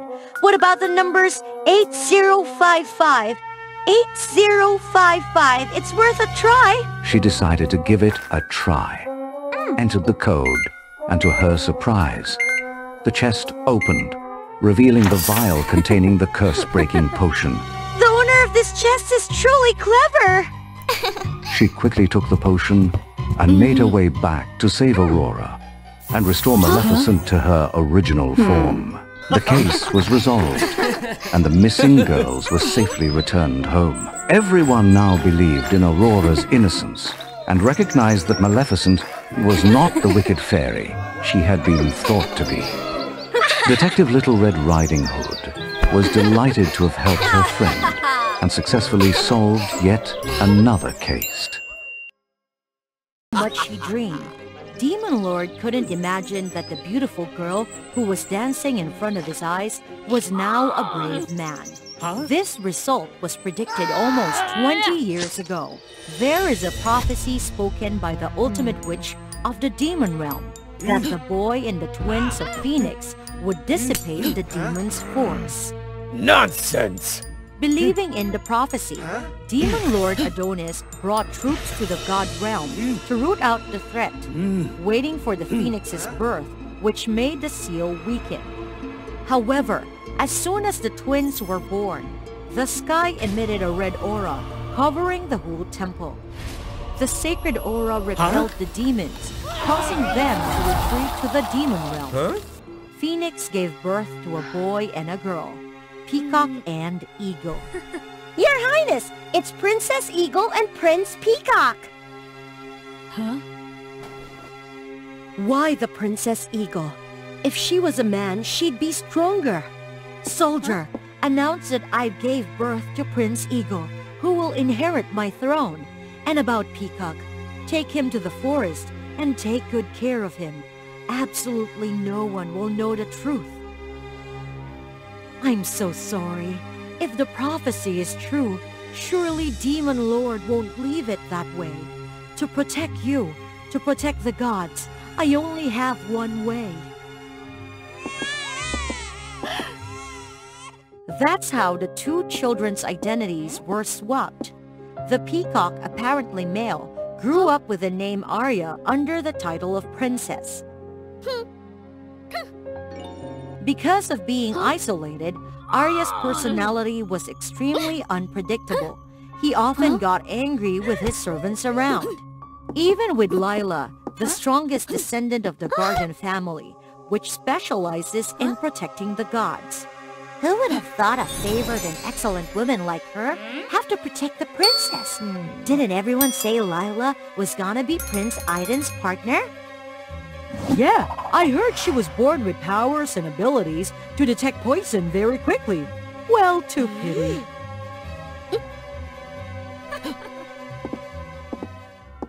One day, the Nine-Tails Fox of Dania, the princess of Fox tribe, heard that Peacock was the most beautiful species in the world. She was extremely jealous, looking deep into the forest to provoke. The most beautiful thing in the world? Looks like it's just some kind of old-fashioned turtle. No one ever comes to see me. Let's see if, after I smoke, your damn peacock can still hide in there. Unexpectedly, the breeze caused the flames to fall out of control, spreading everywhere. Because the fire is so strong, Lila is destroyed by force, from which there is no magic. For a descendant of the Guardian clan, this is no different from being an exterminator. Lila! Lila! What's wrong with you? There's nothing going to happen to you. I command! I'm fine, Princess. The best way to protect what you cherish is to become stronger. Don't surrender to adversity. Since then, Arya stopped ostracizing Lila like she used to. Day after day of hard training, she determined to be strong to protect Lila. One day, as customary once a year, the servant of the Phoenix brought a large bowl of medicinal water to Peacock. Despite losing the magic, Lila recognized it is a poison bowl. and immediately knocked it down. That night, after hearing a loud scream in her master's room, Lila stormed in and discovered her beautiful peacock princess turned into a bold and handsome man. What I've been taking for the whole time is a suppressant to my power and male hormone. The power will be revealed if I was too sad or angry, which made the Demon Lord much easier to realize that he has been deceived. Don't worry, I'll do my best to help you.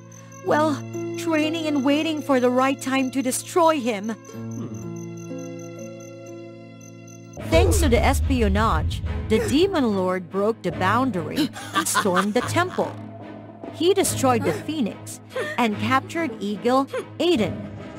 Prophecy? That's lame. If you shut up, I'll take you to your sister. Well, I heard she's a good-looking girl. Very suitable for the available Demon Queen position. Whatever you do to me, never hurt my sister. You? I'm not interested in men. Despite not much contract or affection, Peacock and Eagle were still sisters, and Arya was heartbroken and about to save Aiden.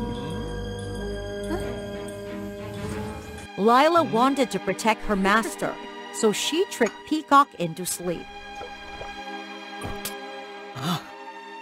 And she pretended to be Peacock, looking for Demon Lord. Few people have met through Arya before. Moreover, Lila also has a very beautiful appearance, so Demon Lord has no doubt. It's much more beautiful than the rumor. Beautiful, so beautiful. Show me your enchanting dance, quick! However, this is not the real Peacock. She can't pretend the original dance. Wrong! You're an imposter! Soldiers, get her! Despite the perfect martial arts, Lila was subdued by the brutal power of the demon soldiers. Let her go! Due to the fact that too much poison were added into her body since she was a kid. Anesthetic couldn't beat Peacock Arya. After Lila left for a while, Arya quickly regained consciousness.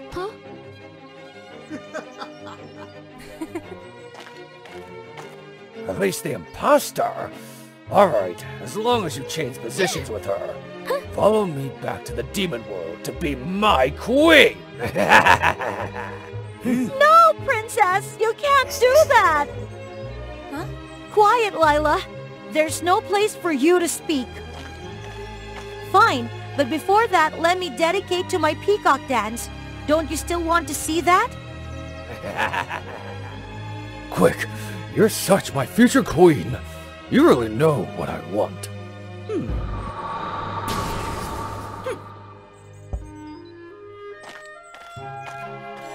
The music sounded, and Demon Lord gradually immersed in the dance of Peacock. At that moment, Lila seized the opportunity, rushing to seize the life of the old devil who was passionately enjoying the beauty. Not so fast. How could a treacherous demon lord be brought down so easily? With just one waving of his hand, the demon lord flew Lila far away. Watching the beloved got hurt, Arya couldn't control her emotions anymore. Her eyes turned red. Her body emitted a reddish glow. When the lights disappeared, Arya appeared to be a more majestic man. You... No way! Peacock is a man! How long you filthy gods have been lying to me! How dare you! No more words. The fateful rivals plunged into struggle, which was about to destroy the whole thing.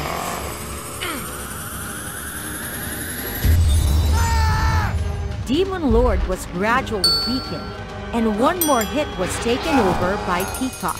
What remains of a noble man holding supreme power is now but a cloud of black smoke that quickly vanishes to the unknown.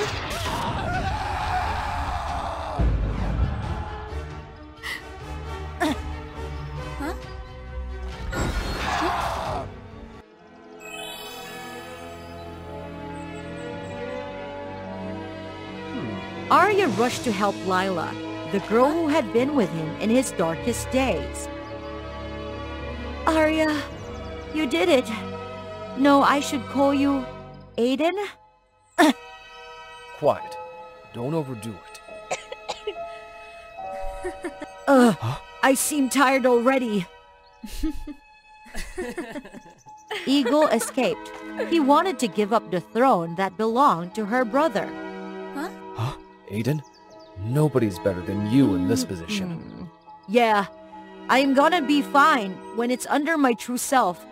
This day is finally come. Having no greedy for pride or fame, Peacock and Lila returned to the deep forest, living their peaceful, happy lives as before.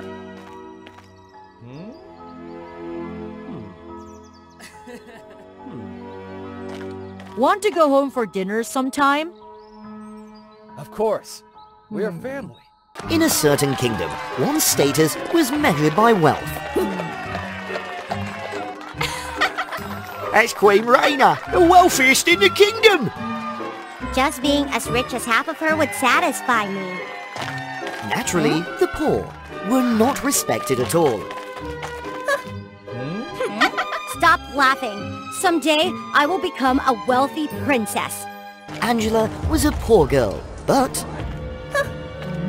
Where did you find the princess outfit, Angela? she wasn't content with that.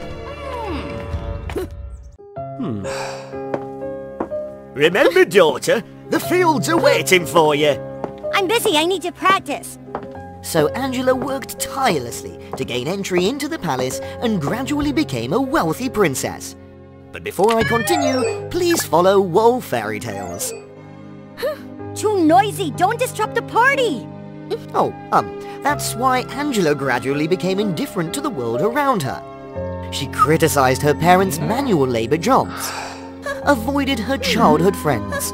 That poor princess claims that mingling with us, the poor ones, only pulls her back. And was indifferent to her own love life. Angela might have just drowned in her dreams of wealth if it weren't for an incident on the eve of the princess's selection trial. Due to the mounting debts, Angela's parents had no choice but to...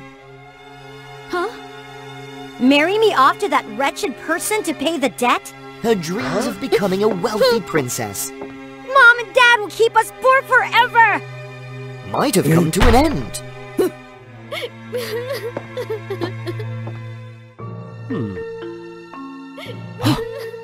What's that noise? Find out immediately, Peter. The Queen was curious to know about the girl who had stirred things up. Angela, frustrated, recounted everything. From her efforts to her arranged marriage and... I want to be rich, to be a princess. They just belittle me. You are indeed wealthy, young and capable of anything. Capable of what? Without money? The poor princess couldn't have imagined. The Queen wanted to switch bodies with her. Because Prince Peter was about to ascend the throne, and she was growing tired of court affairs, wanting to live in seclusion. Of course, Angela was terrified. But when Queen Raina painted a series of visions of wealth... Finally, I have no other choice. Not wanting to be married off and longing to escape poverty, Angela agreed to deal with Queen Raina. And Angela's life changed from then on. Huh?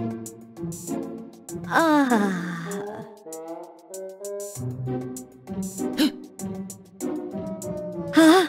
Where am I? Is this the Queen's palace? It's not a dream! We've swapped bodies with the Queen! I'm rich now! I'm truly rich! But somehow, Angela felt extremely weak in her new body. As for Queen Raina...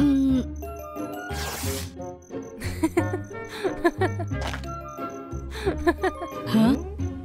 Did I say something harsh last night for her to become like this?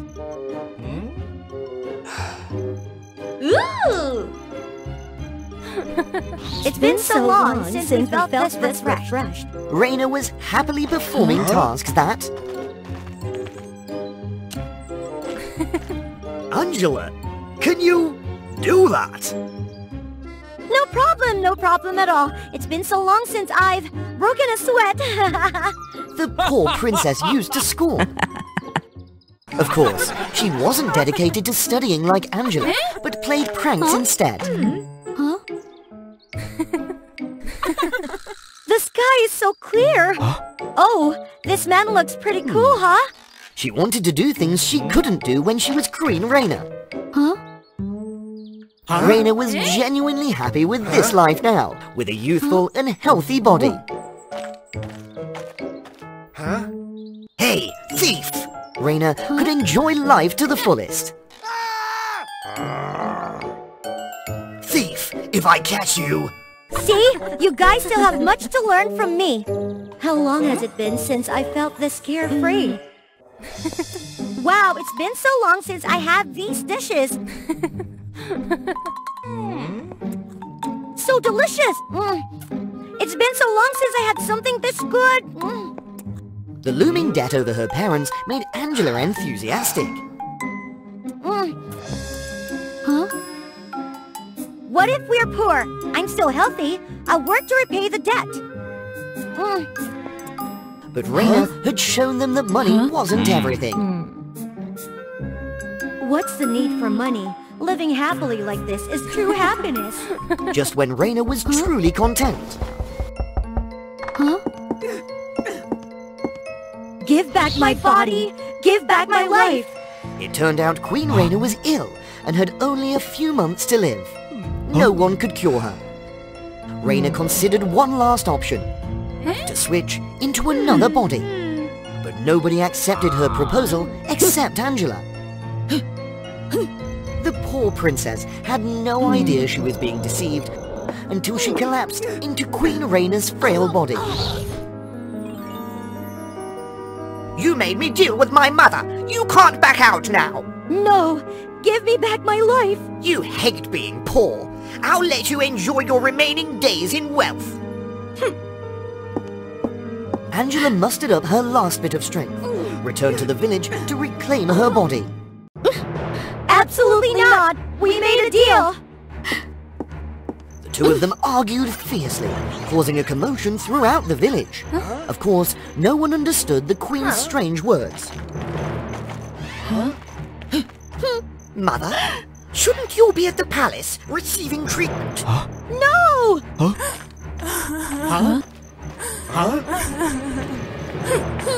You stole my life! You stole my family! How could you abandon your own son? Those words left Raina stunned. They made her remember her youth when she did everything to become wealthy, to become the queen. Because of that, she gradually grew indifferent to her family and life. Just like Angela does now. Later, when she fell ill and became weak, she realized how much she had missed. Where is she? Open the door. I'm here to take the bride. It was time for Angela's family to marry off their daughter to repay the debt. Raina had planned to capture this man, but she didn't expect... Our daughter won't go. Stop! The village was calm and the villagers rejoiced at the achievements of the poor princess. These prices, they shouldn't belong to me. The feelings everyone had for Angela... Could it be? I'm taking away her love too? Made Raina start to regret. No, it's okay. We made a deal, it's fine. Why is everyone... Prince Peter had let the wicked nobleman go. You broke the promise.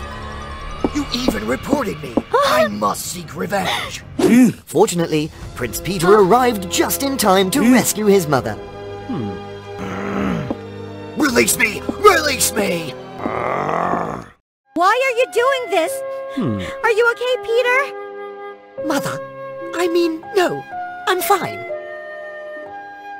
By now, Rena understood.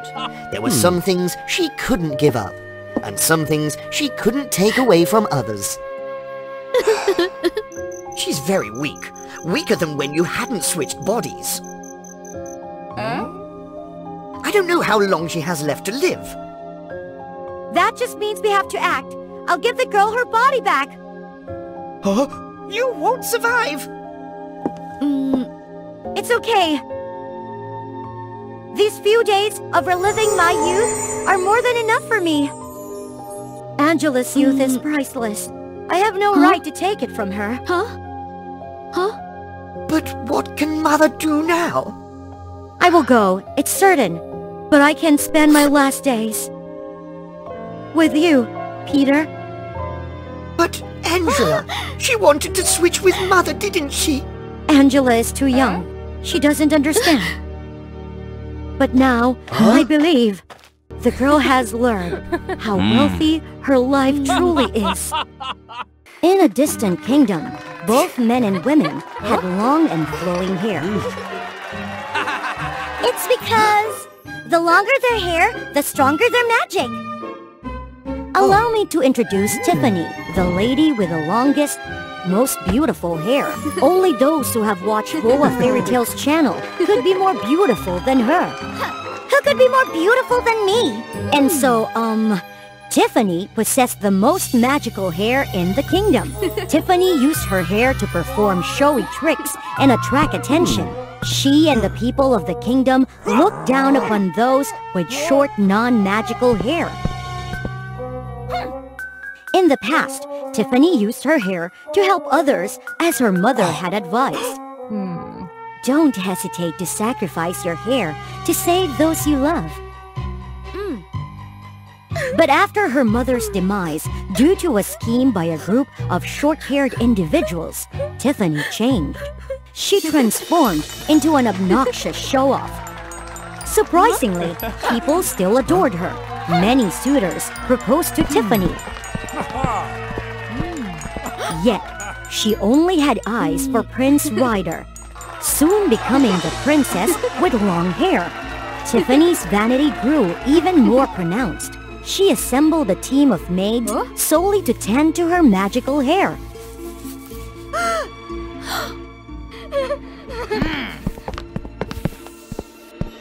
The finest hair care elixirs were served for her alone. She compelled Ryder to organize weekly parties for her to flaunt her hair. Watch this! Behold the radiant glow of my hair! Nonetheless, Ryder continued to indulge his wife. But everything changed when Tiffany had an accident. This can't be, isn't it? When she awoke, the long-haired princess had lost something more precious than her life.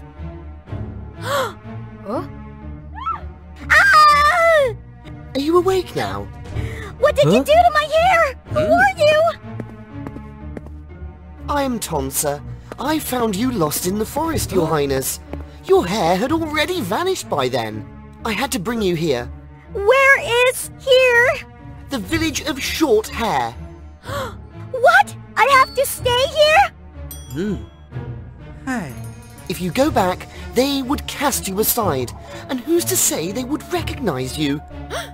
He isn't wrong. I've lost my hair. Reluctantly, Tiffany accepted the offer from that young man.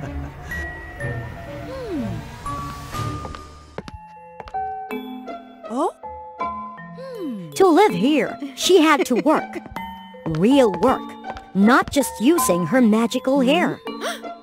Of course, she couldn't do anything well.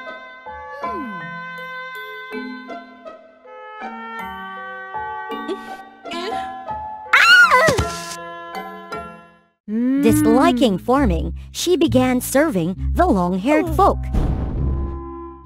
And she truly didn't excel at anything. How can hair brushing even cause fires? Despite the hardships, Tiffany didn't dare return. She was too ashamed, and no one recognized her.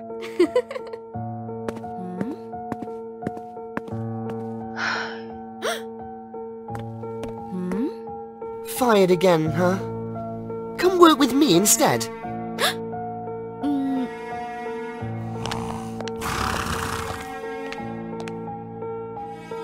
Before she could start, though... Newcomer, huh? Your hair isn't even as long as a horse's tail. Ha ha ha! Only then did she realize how insufferable she used to be. Surprisingly, Tonsor stood up for her. He even accepted losing his job to save her.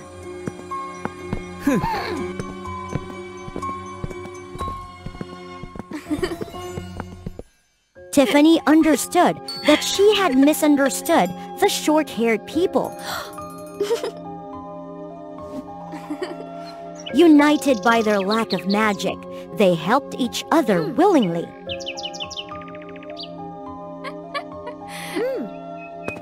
Tonsor and the short-haired people especially helped Tiffany a lot. Oh hey, who asked for help? Gradually, a connection formed between the two.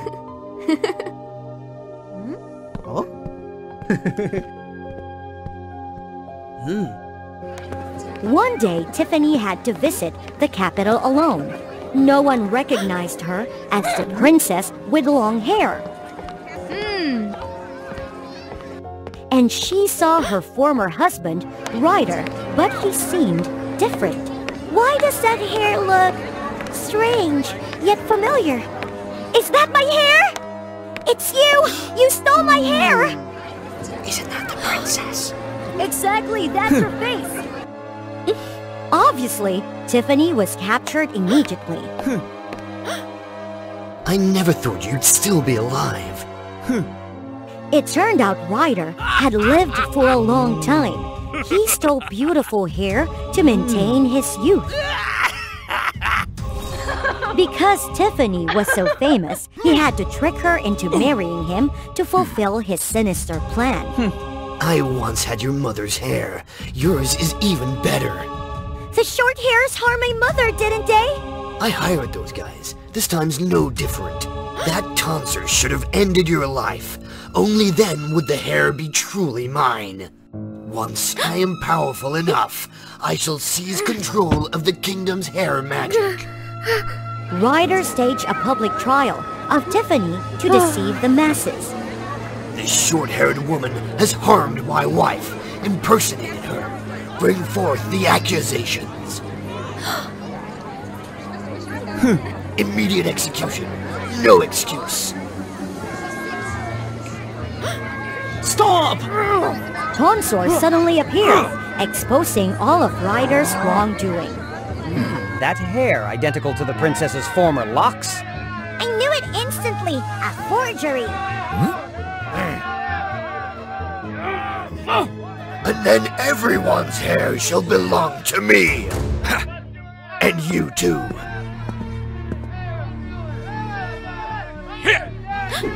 Tonsor intervened, rushing to Tiffany's aid. But he had to trade his life for hers. Tonsor! Do you remember?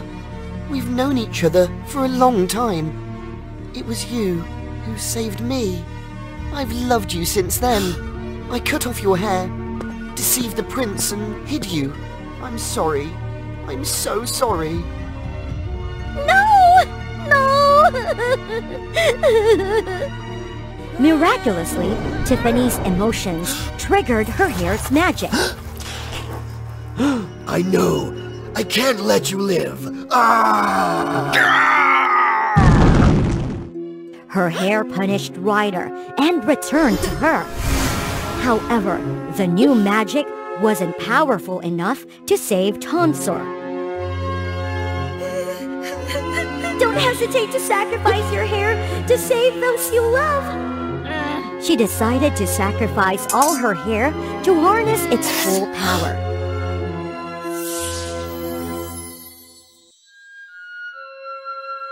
Tiffany? Though she lost her hair, Tiffany saved the man she loved. And she changed the mindset of the entire kingdom. These two short-haired individuals saved the whole kingdom. From then on, people with long hair and short hair began to live together harmoniously. As for Tiffany, she matured and became the rightful ruler. And oddly enough, her hair started to grow again, allowing her to use it to aid the kingdom once more.